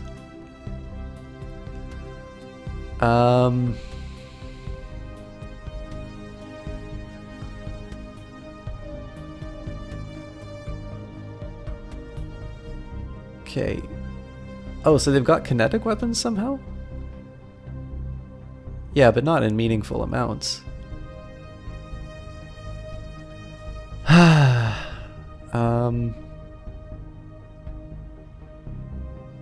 Yeah, I'm really not sure what to make of that. So there's something we can do about our ship designs. So 10 to 22 damage, 18 to 27 damage. Ignores 100% of armor, 200% shield damage. So, I mean, maybe we should be considering this the other way around. Build the way they do and put in all the cutting lasers.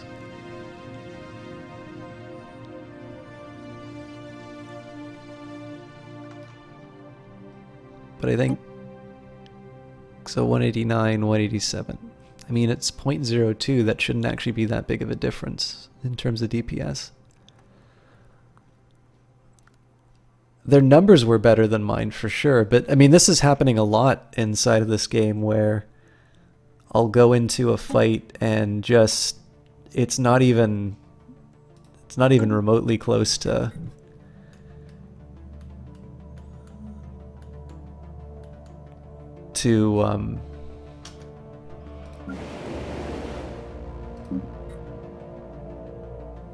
I can't call it fair, but like well, at least I got my energy back. Alright, well, we're going to be sitting ducks for a little while. I'm going to let the humans take care of things.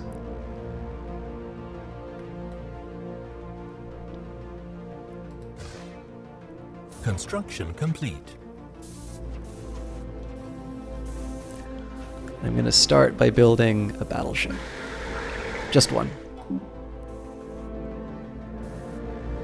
Science ship under attack. Of course it is. Why? Where? Who is attacking it?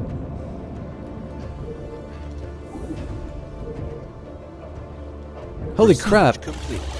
This thing actually...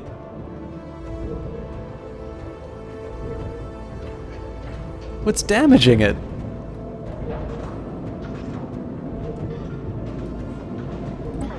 Get out of there! Oh dear. Okay.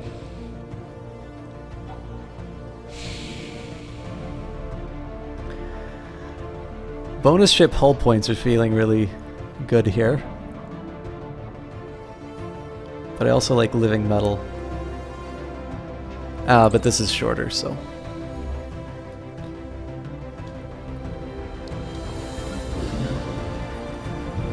Okay. Can't colonize here. This is shut off to me and we might lose this war.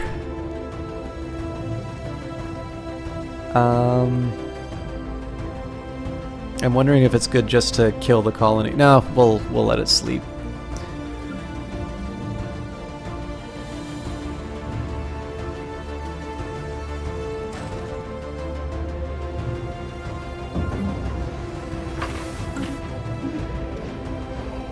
Construction complete. Hopefully the humans can do something useful. Looks like they're about to lose a fight.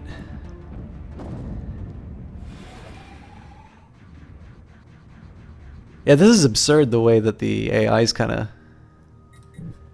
handling this. We outnumber them with our Federation, but nobody wants to fly together. I guess what I should be doing though is I should be translating this into me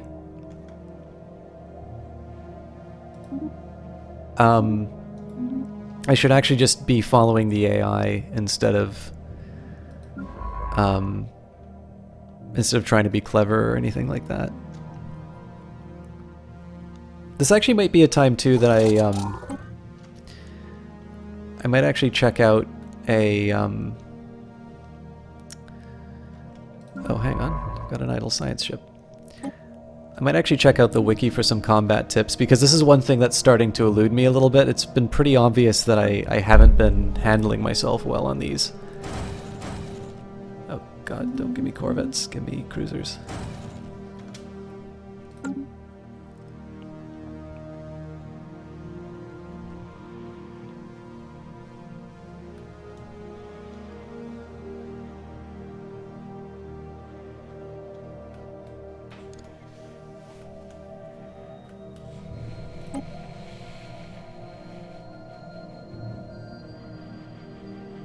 So that was a big war score loss for that fight. I'm curious, I don't think we're going to be able to get away with the yeah, we could humiliate, but...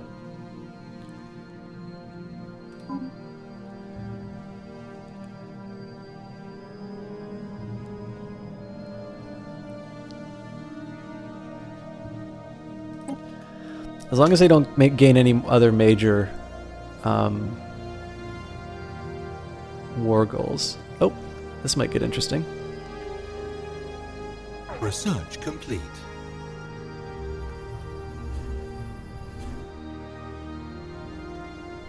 Construction complete. Alright, I can do some engineering facilities. Tempting. Now, I thought I already had a defense station.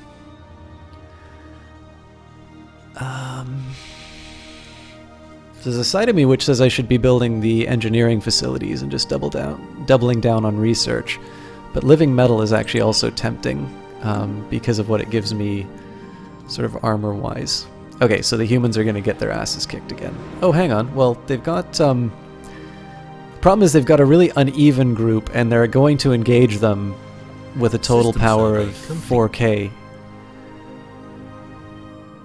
But they're running for some reason? Alright, I'll live with that.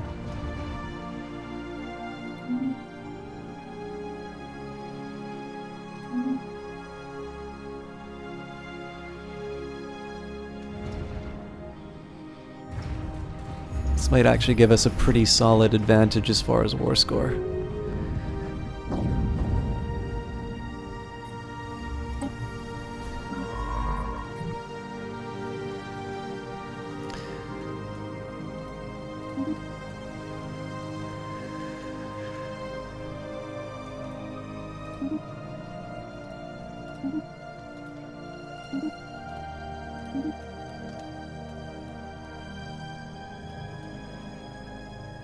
Ships upgraded. Construction complete.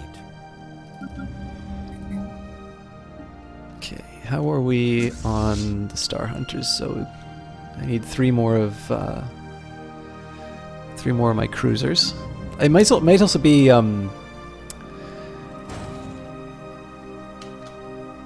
my composition between sort of capital ships and sort of lower level ones. But I'm not sure that's where I'm going wrong.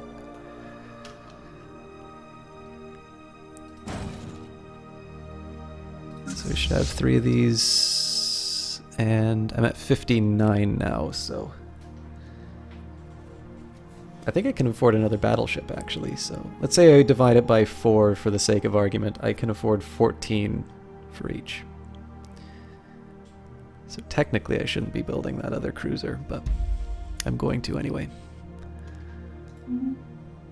Okay, so we're back up to 24. I could actually do the negotiation now for Liberate Planet. But they don't like it because of the peace offer.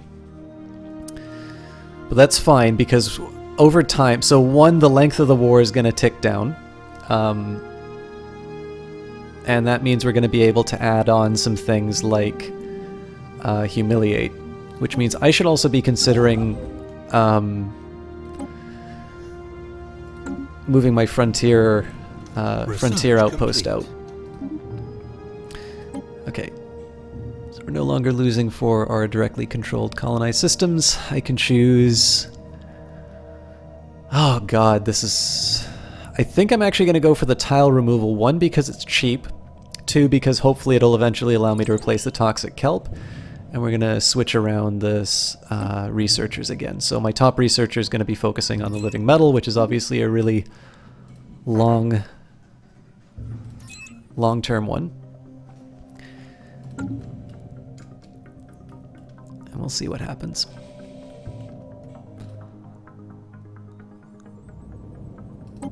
Alright, more improvements as far as the war is concerned. So we can actually do the Liberate Planet. Let's see what happens to enforce everything. So we need -25. What'll happen here then is either the humans are going to succeed in further invasions, and we'll be able to tick that war score up. Over time, we're going to be able to do that. Or we're going to start suffering some setbacks. So what I'm going to do now, I'm still going to speed up the game. But I'm actually going to watch and see what happens to our various initiatives. So like score max and such. Complete. I kind of want to see how effective they are at claiming further targets. So for instance here, it looks like they're going to be able to... Yep, so they're clearing out for another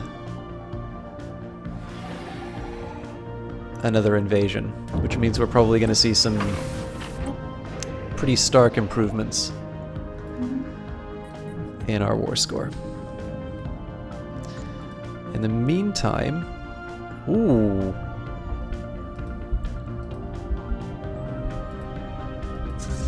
A wraith. That's terrifying.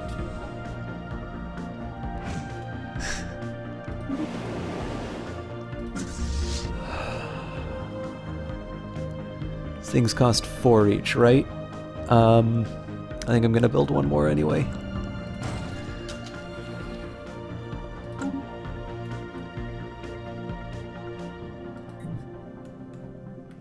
I'm very curious what happens once we liberate this planet.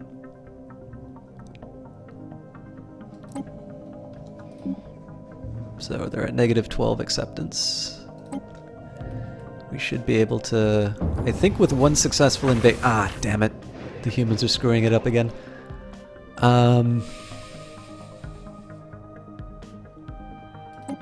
Alright. Let's push our advantage.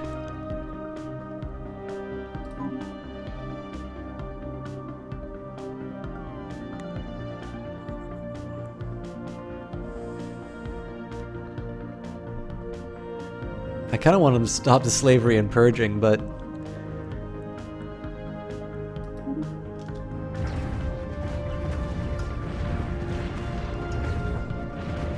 Oh, I gave away too much, actually. They're gonna win this.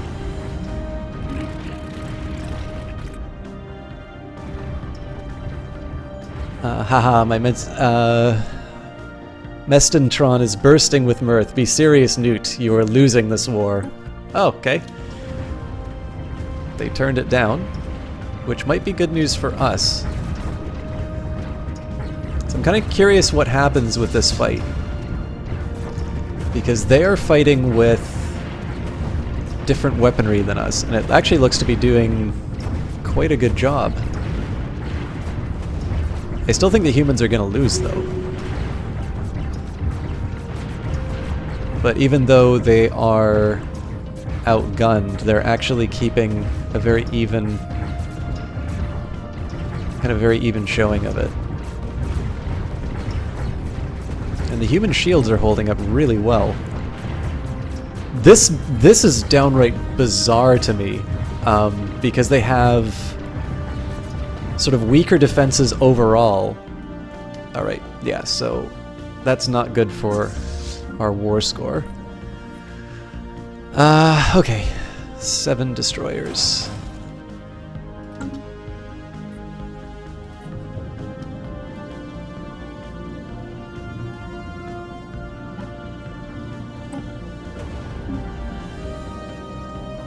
So we could get away with just asking for the liberation.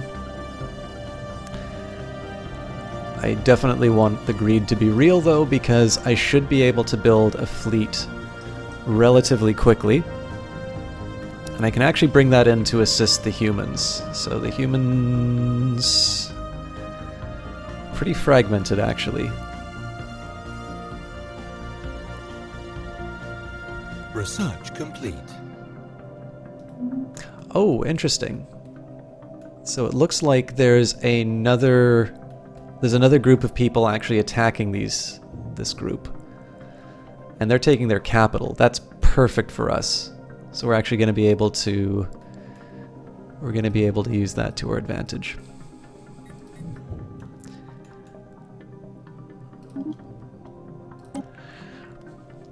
Okay, so I can build a new biolab, tempting. Clone army. Vat-grown clones that reach adulthood in a matter of months. With a natural lifespan of less than a decade, the lack of personal initiative is deemed an acceptable trade-off for their total obedience to officers. That is very tempting, given the kind of war that I've been waging.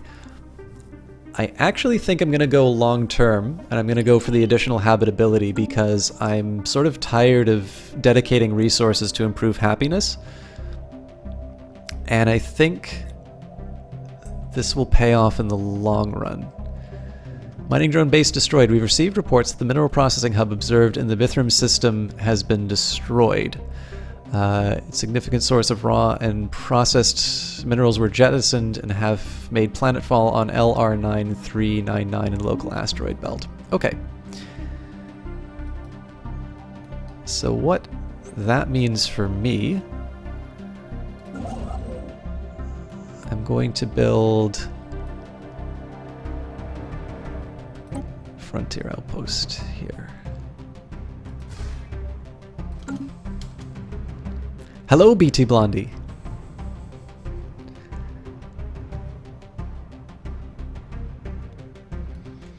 Unfortunately, that's set me back on my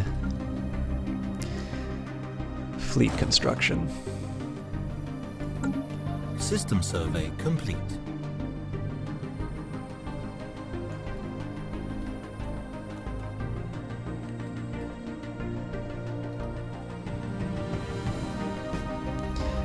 Yeah, so there's no hope whatsoever for... Jesus Christ, how'd they get so strong? These are the guys I used to be at war with. So they're at 7,000 fleet strength. With level 2 medium ion disruptors and medium X-ray lasers. So that's 18 to 30 damage medium. What are we looking at for our own ships? Jesus Christ. Yeah, so they beat us in every possible respect. What are we looking at? Okay, they're a little weak shield-wise, though. Sigan Empire. Plasma throwers. I'm not actually as worried about those guys. See, the problem here is these guys might wind up vassalized, and we are in some deep trouble in that case. Construction complete. I'm not quite sure if we overcome a 7k strength fleet. How the hell did these guys get so strong so fast? I'm curious if the fact that we have a mutual enemy... Nope. Alright. Ah, so this guy just does his thing. I mean, I guess the good news is at 64% health.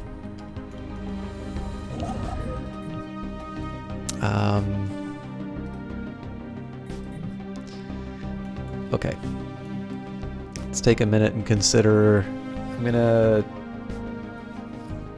quickly see what my borders look like after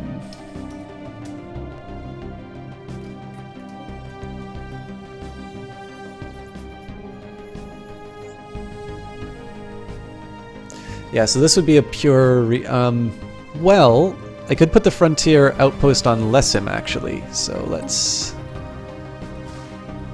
Evading hostile fleet. I think we're gonna go for that.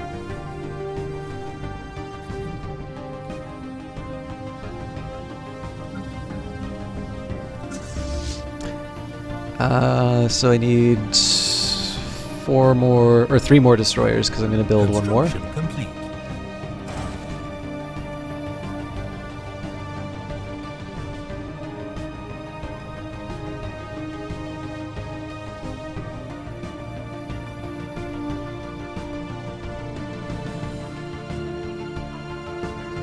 And after that I'm going to build 15 more corvettes. I think I'm going to build a second battleship as well.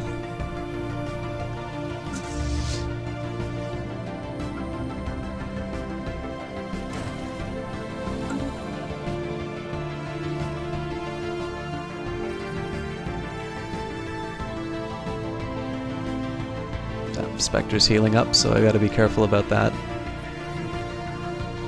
If you could just maybe fly through that enemy space, that would be great. Alright, they still hate me because they are evangelizing zealots. And nothing's going to change that, unfortunately. So we need to find a very big, very strong enemy, or I need to find a way to get my fleet strength up to 7k very quickly.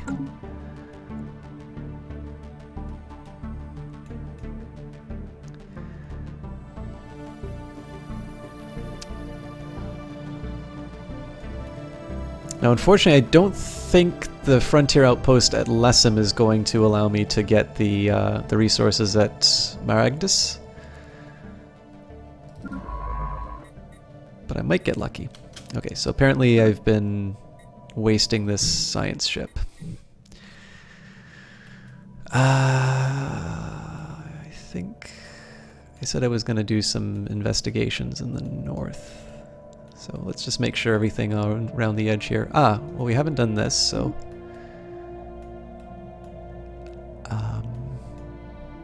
I think we'll try and explore this little corner of space before it gets closed off from us.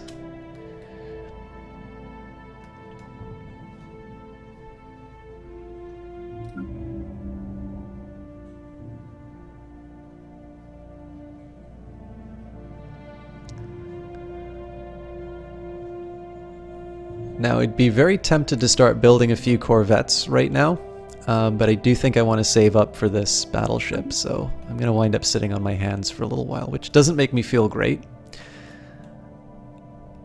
But it's my best option under the circumstances, because otherwise I'm not going to wind up building that ship.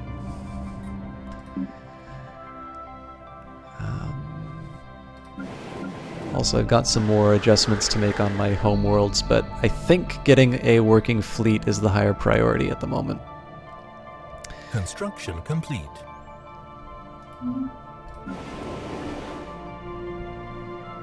It's actually going to take me about 5 months.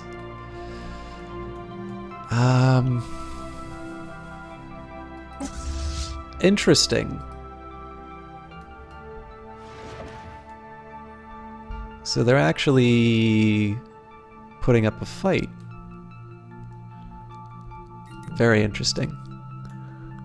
How do I...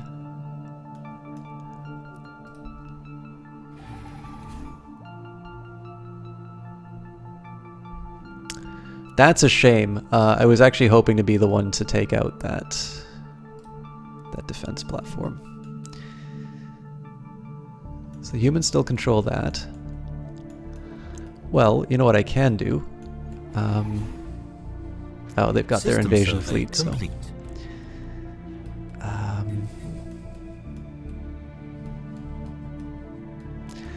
I guess I have to go for like a far edge territory. Well, that, or I just... I mean, in the end, all I wanted to do was liberate the planet. I can get a humiliation in as well, so... There we go. Won the war with the following demands. 1, liberate planet. Humiliate. So, didn't do us any good for our influence, unfortunately. Finally, we can put this horrible bloodshed behind us. Don't fancy your chances against the superpower, though.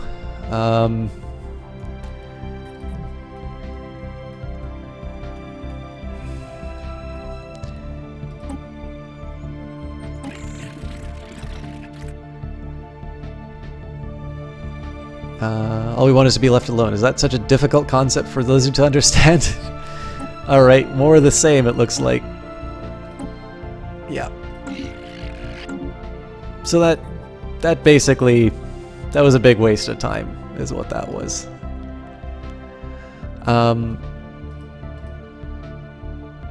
I do, however, have the possibility of colonizing this planet now, though.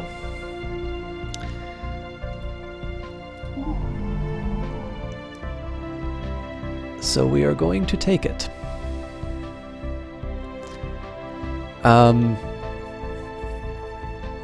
It pains me to put a colony in the corner. Unfortunately, I lose a resource in any of these center tiles, and they're all resources I want.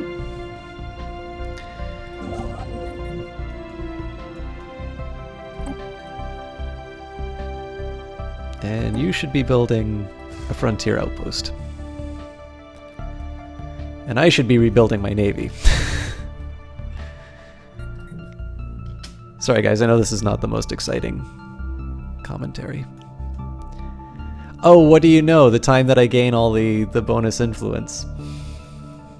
Alright, well, that was my bad timing. I really can't get mad at anybody but myself. I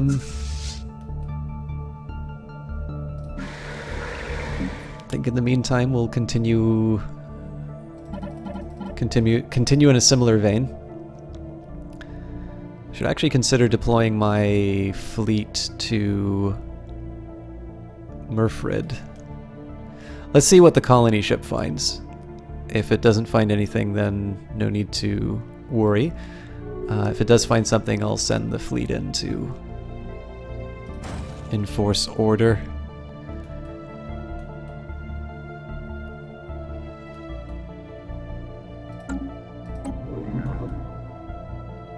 I want to be really careful that I get in there as soon as possible, though. Alright, so they want to add who? The Zaxoid Democratic Constituents Association. These are the guys who we just went to fight with, wasn't it? Zaxoid Republic.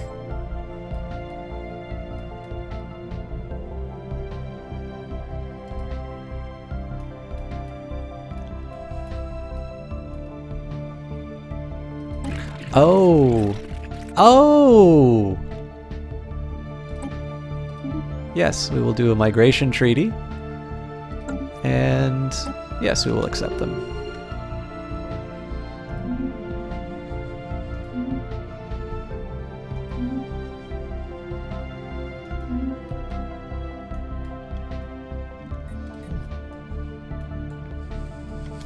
Okay, so that taught me a little bit about how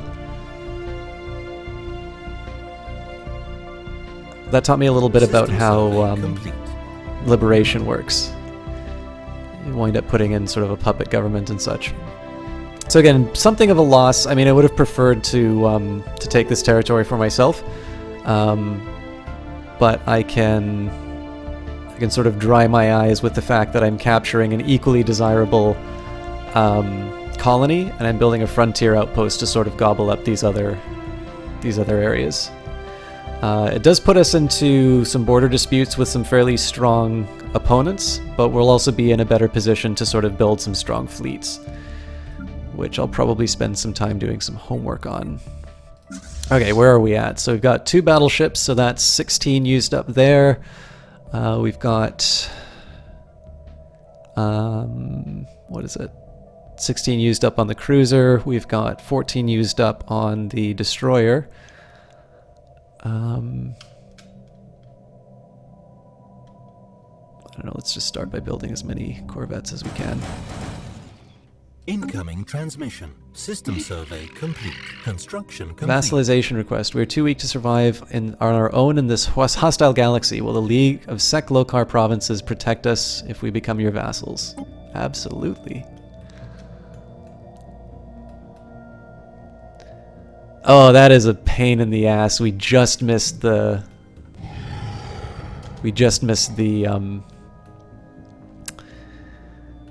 18 resources. We should gain it once Murfid becomes a full-fledged colony, though.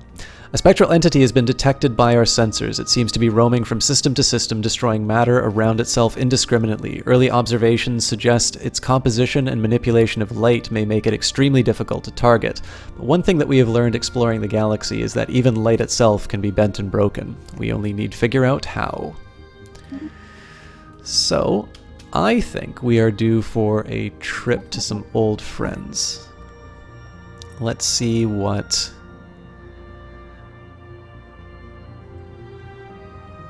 I believe it was the Curator Enclave.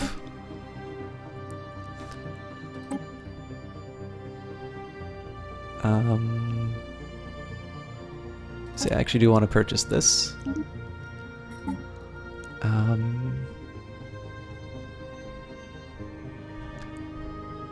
And then, in addition, I want to tell us about the Wraith. Spectral Wraiths are disturbing creatures. They are creatures, if they are creatures at all.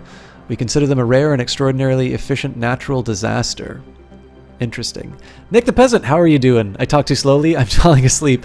I'm actually probably heading to bed shortly myself, but it's great to see you guys. Nick the Peasant, I don't get a chance to see him cast very often, but he does do casting, and he does a mix in terms of the stuff that he plays. So once upon a time it was Hearthstone. I think it's Overwatch a little bit more often.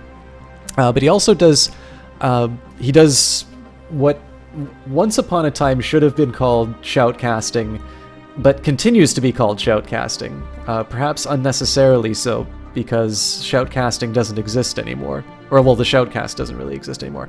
In any case, I have had the great pleasure of commentating some Dota 2 games with him.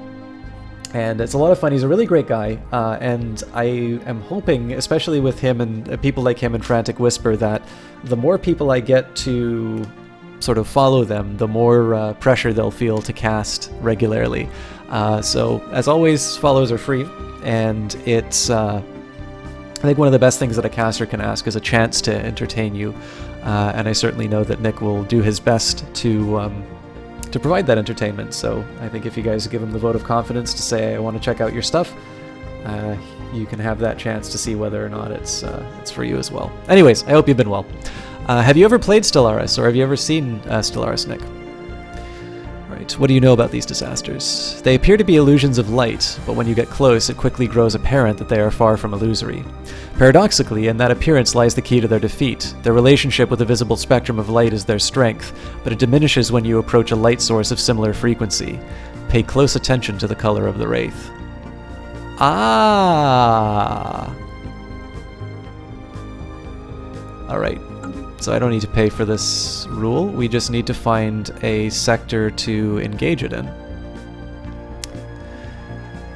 So I think actually Biram would be the...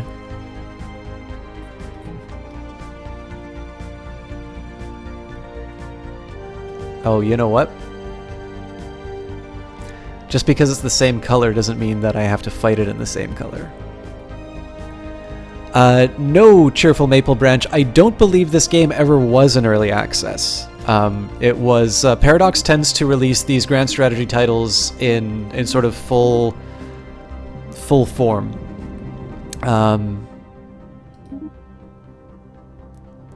But they do... The one thing I'll say... So, I mean, the big thing about early access has always been the idea of continuing to add features. So what they do instead... Yeah, Cheerful Maple Branch, you may be considering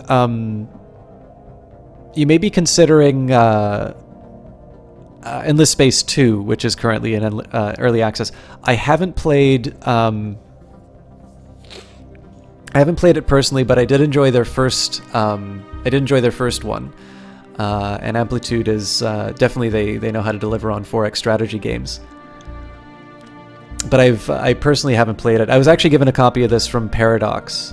So in this case, I'd actually really love to cover Endless Space 2 because I covered Endless Space 1 and I really enjoyed it.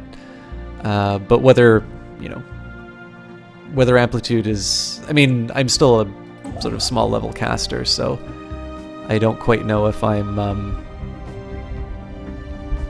Oh, 522...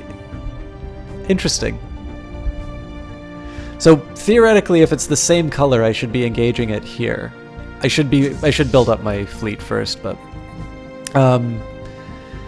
anyways, I should maybe try and talk with Amplitude to see whether or not they'd see any value in me casting their game. But Stellaris, I think the good news on it is it's very in depth. It's a lot of fun to play. And of course, the potential downside for a lot of people is that it's very complicated. I think the one big appeal of this for me is that it's very much a storytelling-oriented game. So all of the, with all of these dialogue options, all these different little paths that you can go on through events, I find them really rewarding. But the catch, of course, is that it can be very intimidating to approach a game like this. And actually, Nick, I forgot to mention, I also got from GOG, they gave me a copy of Master of Orion, which I played. I really enjoyed it. I think it's a little funny that I play Master of Orion now, having played Endless Space, so I don't know how much... I don't know how much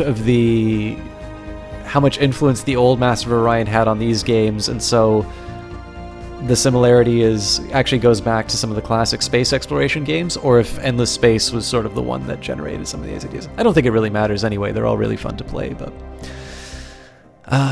back to the Wraith. I don't really want to spend this 1,000, but I know I'm gonna be able to buy it back. So Red Wraiths have a frequency of 4,500. Is it 4,501 hertz, or is it 450 terahertz? Their light is synchronized with that of a Class M star. Their ability to avoid conventional weaponry is weakened in systems with red dwarves. So I would have got clobbered if I tried to take it on there.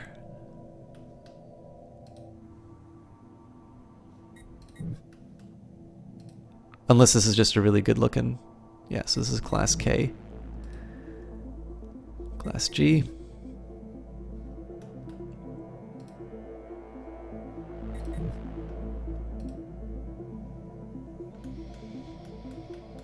Oh, here, I'll show you a planet, sorry. So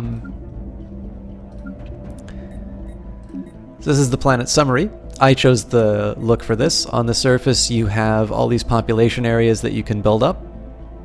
If you want to see what it looks like up close, here's my home planet, Rothak. You can line it up so it looks very fancy. Oops. Ah! Get away from there. Oh man, here we go. We can get... Just listen to that music swell up. Screenshot time, guys. And sorry guys, I missed the other follow. Where are you?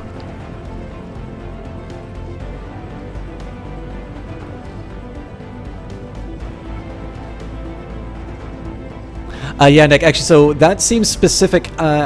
Arntir, ARNTR2, thank you very much for that follow as well.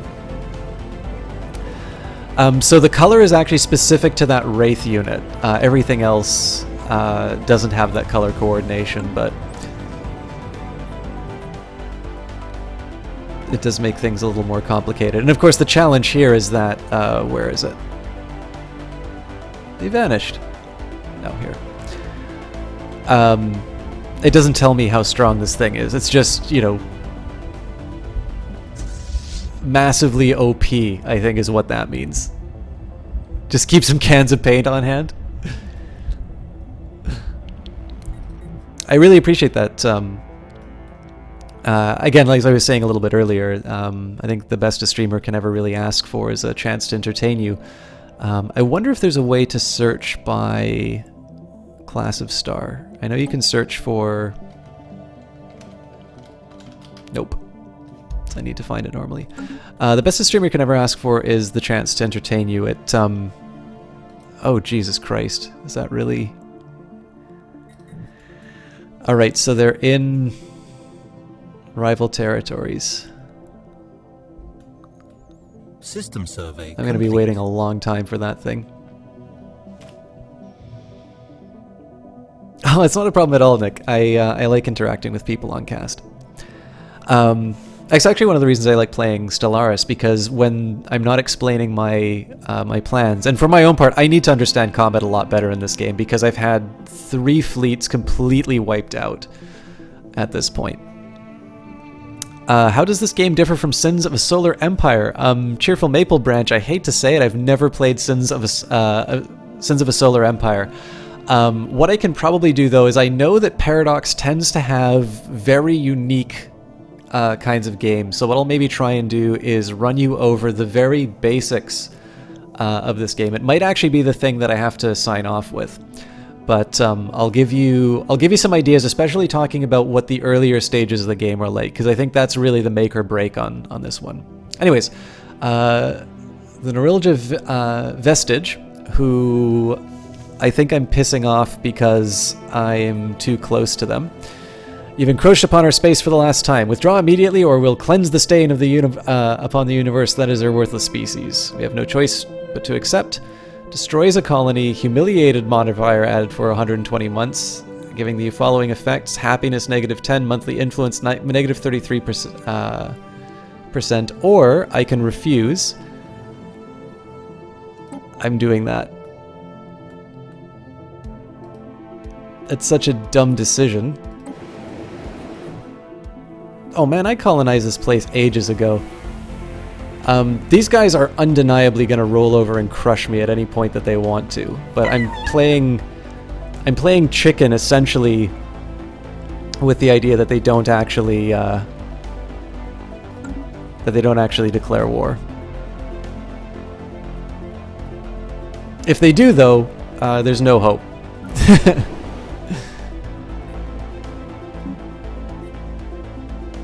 So let's build a couple more Corvettes.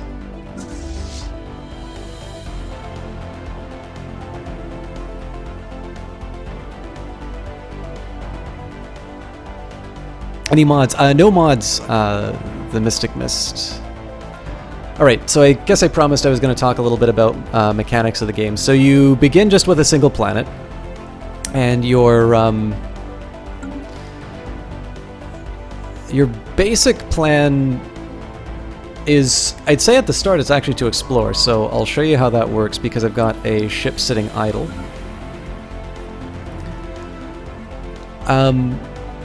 I decided to go with the largest, oh, that doesn't make sense. Okay, let's change that again. We'll just investigate this and see what we can do a little later on. So this is the largest galaxy size that you can get. As you can see, it's absolutely massive. And this game, it's story focused, and then it also has a fairly heavy combat element to it.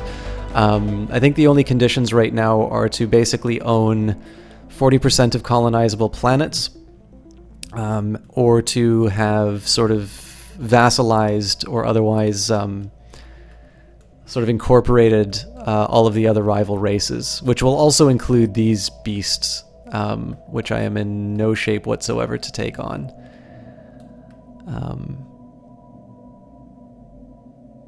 I think, if memory serves, I colonized this before I knew that they were here.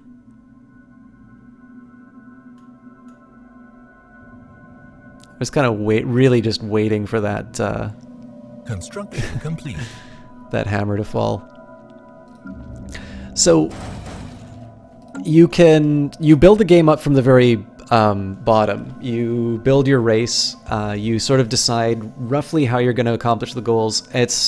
The game does not start with everybody being equal, so it's not like Civilization where ancient Egypt has, an equal probability of surviving, as does the United States of America. And you will manage, really what you want to manage is 6 different resources. So these are what you actually build things with: energy, minerals, and influence. But also, of course, technology. And so in this case, you can build different means of extracting that kind of research, both off of planets and or both off of systems, and also on the surface of planets. But one of the big things about the game is, as you go through it and as you continue to explore, not only do you encounter other races, but there's sort of story-based events which happen. Hey, Elkanu, thank you very much for that, host. So is it kind of a rock, paper, scissors sort of thing for combat, or is it strictly whoever's navy is biggest wins? Well, when I've done the combat, that seemed to have been the case, but I believe it's a little more sophisticated than that. So in terms of rock, paper, scissors, you have something like that. I'd compare it a bit to, how are you doing, Elkanu? I should actually give him a shout out, but let me read some of the story stuff first, and I'll give Elkanu I'll answer the rock, paper, scissors question, and then I'll give Elkanu his shout out. The survey of Najaga 2 has revealed that certain regions of the planet are home to a primitive alien proto-civilization. Our probes show that their Neolithic culture has mastered fire and developed a rudimentary spoken language, but we have yet to see any evidence of metallurgy or written communication. Well, I'll give you a little shout out then, Elkanu. So in terms of combat, you get to pick one of 3 weapons to start off with. Either energy weapons, so lasers, kinetic weapons, so slightly, I don't know, space-borne machine guns basically, or missile weapons, nukes. In that case, I'd sort of say it compares nicely with endless space in that regard. And the what's the best way to put this? Colony established. System survey complete.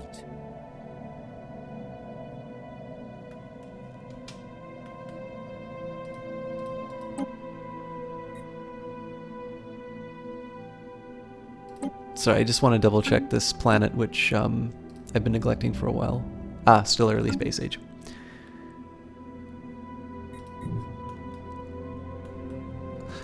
You know, the best way for me to show this is just to go to ship designer. So I don't have examples of the other weapons, but these are all sort of energy-based weapons. If I wanted, I could actually go, I think it was engineering where I had this option. Yeah, I could do space torpedoes, which you can see here. And that kind of puts me on the path to, oh, actually, alternatively, I could do nuclear missiles. That puts me on the path to an alternative kind of weapons. So basically what you'll see, lasers will be very good at taking down armor, but they are deflected by shields.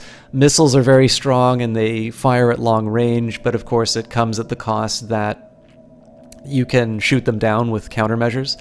And kinetics, if you want to get up close and personal, they're very good, but of course strong armor will be able to take them down.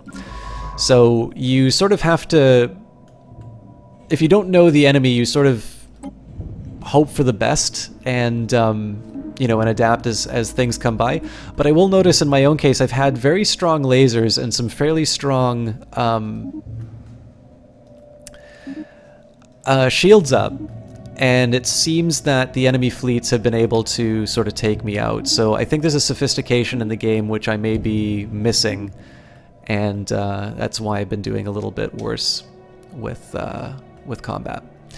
While I'm busy chatting, I should warn you guys, like I said, I was planning on going to bed about half an hour ago, but I also want to at least build up my fleet and talk about what I want to do the next few rounds. I think let's just build some more corvettes and say we did a good job.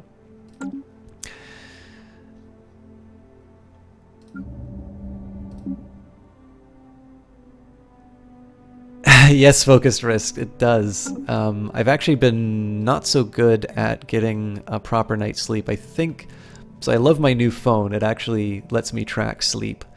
And my average lately has been about 5 hours a night. No, not a problem, Cheerful Maple Branch. I mean, I don't know if you were here when I said that, but I was actually given a copy of this game by Paradox, as well as the Leviathan's DLC. And, I mean, so I was given I was not given any instructions in terms of how I'm supposed to stream this, but I really enjoy playing them. And, you know, I don't know, I'd love it if other people enjoyed playing this too, right? But I mean, the fact of the matter is I want to do right by them, right? If people are curious about the game, I want to try and explain it as well as I can. And I mean, it's a process of discovery for myself. The one thing I love about these Paradox games is that they're very complicated, but they generally present information to you in a sensible way. So that when you know, as you go through, as you try to sort of learn what to look for, you can sort of start piecing that together. So I would not recommend the game if you're sort of used to like sitting down and being ready to go. If you don't like the process of learning and discovery, this game might be frustrating. I believe there's a demo available, so that's kind of a riskless way that you can try it. But to me, again, I think it's probably the most accessible out of the Paradox games. One thing I will admit is I'm finding myself a little bit stuck because I've got this very strong neighbor and I seem to not be very good at combat, and so I'm having a little difficulty trying to find find my place. And I mean, very likely what's going to happen is Norilja Vestige is going to just wipe my civilization off the face of the earth for sort of encroaching on their territory, which I'm doing very heavily. And at that point, I just start up a new game. That's the fun of it. But even with those possible concerns out of the way, I wonder if I can just abandon the... Well, it's too late. I've already made them angry, so...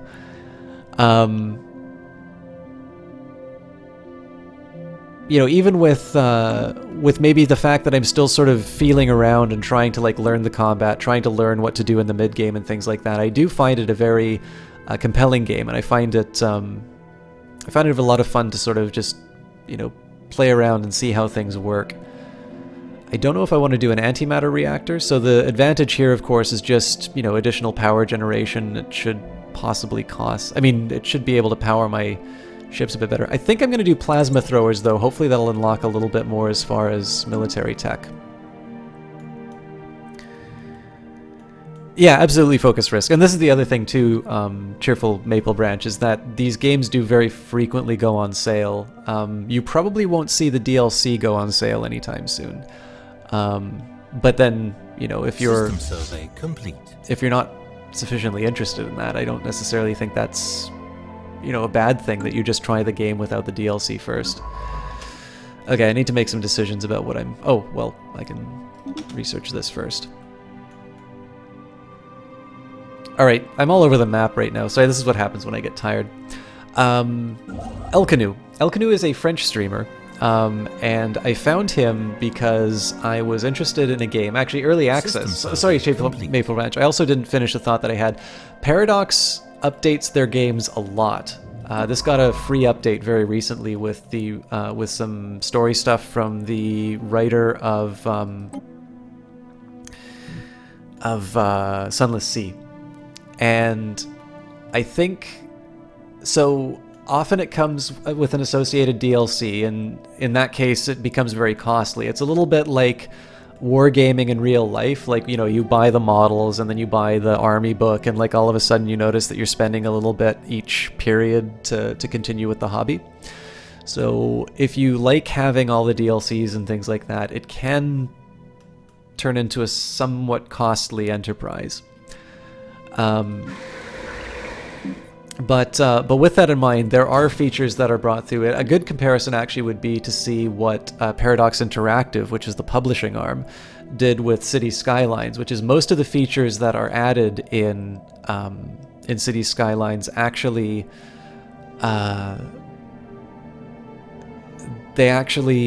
you can play them for free, and what you pay for are things like the Arc de Triomphe and things like that. Construction complete. So... Yep, there we go. We're dead. Foul lizard, you had better prepare your fleets, for this is war. Our flesh harvesters are coming for your hatchlings. Oh, they want to humiliate me. I surrender. Just as you learn not to fly your ships too close to a brightly burning star, you have learned not to disturb the Norilja. Glorious Concord Brawl. Oh, Jesus! Norilja Vestige assassinate Chief Executive Officer, as if to punish us for not only warring with the stagnant ascendancy of Norilja Vestige, but for accepting defeat. Noriljan agents appeared by Chief Executive Officer Cloraxir's side after the peace negotiations concluded. They dispatched our Chief Executive Officer with unseen weaponry and practiced brutality before melting away as if they were never there. Yeah, no problem, Elcanu. I'm still going to shout you out, but I might actually call it here because we just dodged a big bullet. Anyways, I found Elcanu through wanting to... Originally, I wanted to sort of buy Satellite Rain, but I wasn't sure if it was worth it, to be honest. It was a very good-looking game, but I've had plenty of early access games that sort of, they fit that description of, oh yeah, it looks great, but is it really worth it? And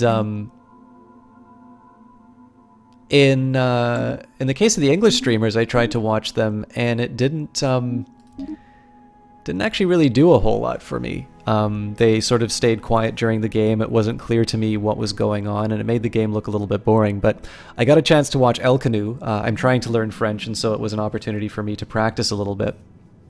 And he did such a fantastic job broadcasting that game. The one thing I would recommend, even if you guys don't speak French, I'd actually recommend that you guys take a chance to check him out. The main reason for that is he will always make the games that he plays look like he'll always give them their best shot. I don't think any game could ever be, hard done by when it comes to El Canu's treatment of it.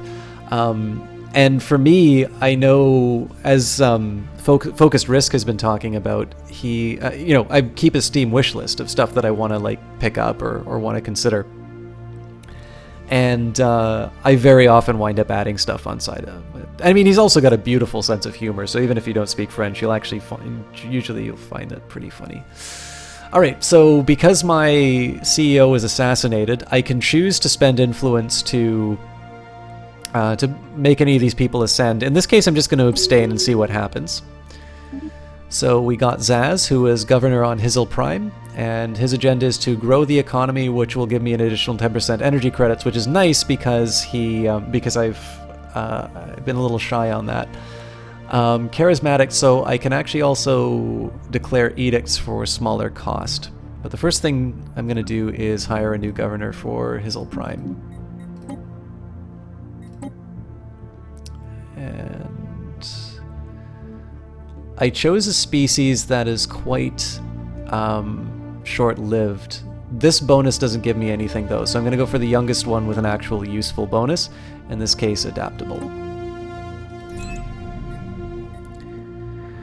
Alright, so I'm going to wrap up the stream tonight, but what I'm going to do is I'm going to talk a little bit about what my next few steps are going to be, and how we can sort of go through all of this.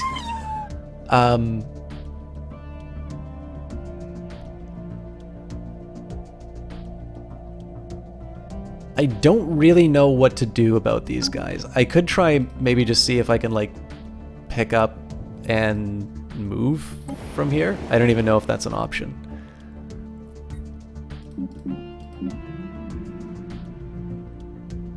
I can move the capital here. That would be a disaster.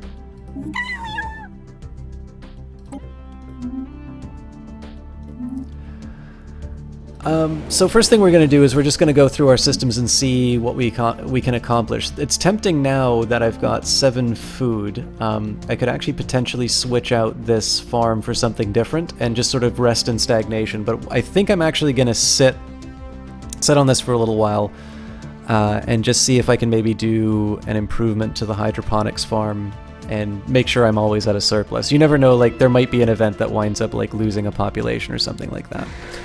Leaseth Prime, it looks like I've got a few upgrade options here, so it looks like just physics labs and a mining network. So I kind of want to keep my resources boosting where I can.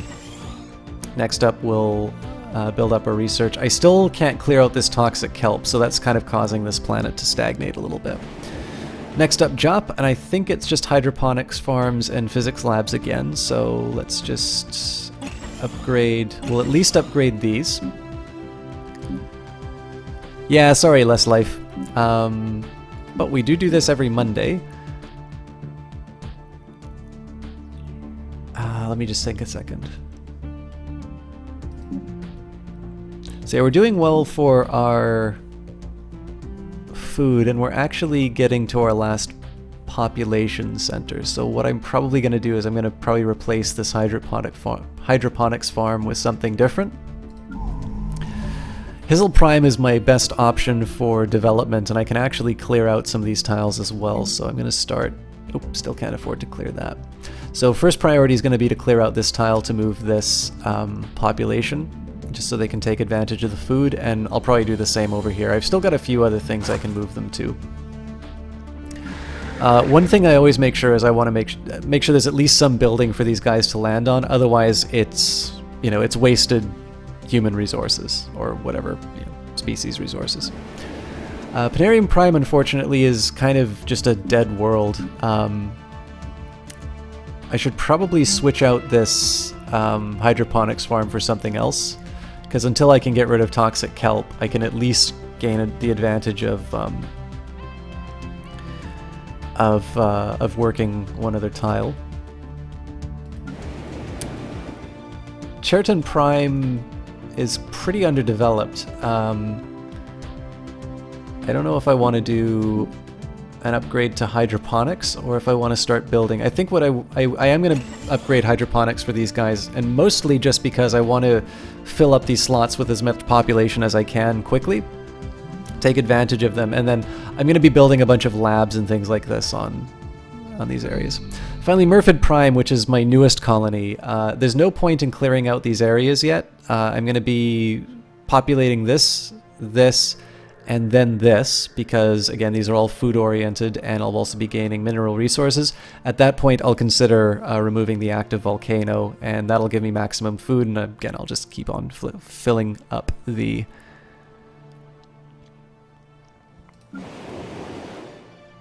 Yeah, but I don't have any resources to build something for him, Focus Risk. That's the only reason I didn't do anything about it.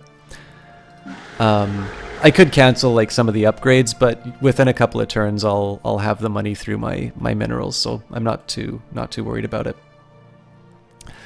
So basically, the idea with Murfit is just going to be to fill up as many of the food tiles as I can, fill up the spots. I'm not too worried about having, as long as there's natural resources for people to work, I'm not worried too much about improving the tiles. But once that's taken care of, like once I've sort of taken the low-hanging fruit, I sort of need to prioritize. At the moment, it's been science, because that's sort of how I'm going to start closing that gap with my rivals, particularly these guys. The Nerilja village, I basically live... I live because they're either too bored or too, merciful. Yeah, right. To actually nail me. But I have a feeling that basically them just rolling over and crushing me one day is going to be how this playthrough ends. My galaxy settings are just all of the defaults except for I went for the largest one that I could get, less life. Anyways, guys, if there are any remaining questions, I will answer them from the main menu, but I think it was a shorter cast and maybe not quite as exciting. But I am glad that you guys stopped by and shared it with me. We do a grand strategy game every Monday. It's usually going to be a Paradox one, so right now it's Stellaris every Monday. I try... Realistically, for my cast, I try to start 7 Eastern Time, although especially on Mondays, they tend to be a little bit closer to 8. This week, I'm going to be doing Tyranny, which was another Paradox title they gave me. So, that is going to be on Wednesday. That's one where CRPGs have been kind of popular here because I know people like hearing me read the dialogue. And then on top of that, on Friday, we will probably be returning to a... Focus Risk, thank you very much for that follow. I've sort of been cleaning out some of the to-do list. So we finished Wolfenstein last week. What I'll probably do is either a little bit of Dark Souls, or I might dig out Battlefield 1, which somebody was very kind and donated towards the cast. So it's going to be a little more action-oriented on the weekends for the next little while, and to turn, kind of balance it out. As always, Mondays are dedicated grand strategy games. After I finish Stellaris, we'll probably do Crusader Kings 2 next. And then following that, Wednesdays are sort of a floater day. Right now it's been a little bit oriented towards CRPGs, but that I sort of reserve the right to, to play whatever I want. Likewise on Saturdays, if I can play something, I will, but that's again another floater day. So, yes, normal difficulty, less life, and I'm actually already struggling with normal difficulty, so I think what I'm also going to do, guys, I'm probably going to... Oh, thank you very much for the follow. I'm probably going to spend some time reading the wiki because I feel like there's some very basic things about combat that I'm missing, and I think it'll be a little more exciting if I can explain my reasoning behind combat rather than just saying this number is bigger than this number, therefore I'm moving in. Anyways, guys, let me find somebody to host really quick. I don't even know if anybody's online that I know.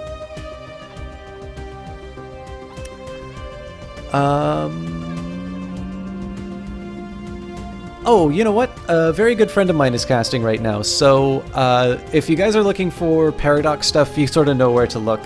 I don't know a lot of Paradox streamers anyway, but Kaylee Cakes is a newer caster. She's doing DayZ right now, which I personally don't have a lot of interest in, but she does a really great job of making it interesting herself. She's a very sweet personality, and actually also there's two things that are interesting about her cast. She spends a lot of time at the shooting range, and so the survivalist aspect of the game suddenly becomes a little more relevant with her. But she's a baker by trade, and so when she hits certain milestones, she does like cookie giveaways and things like that. I always say the reasons why I watch a lot of the casts are personalities, and Kaylee Cakes is definitely one of the best personalities that I can leave you off with. So I encourage you guys to, hang around, check it out, see if it's your kind of thing. If not, I wish you the best of luck in terms of looking for whatever might tickle your fancy a little bit more.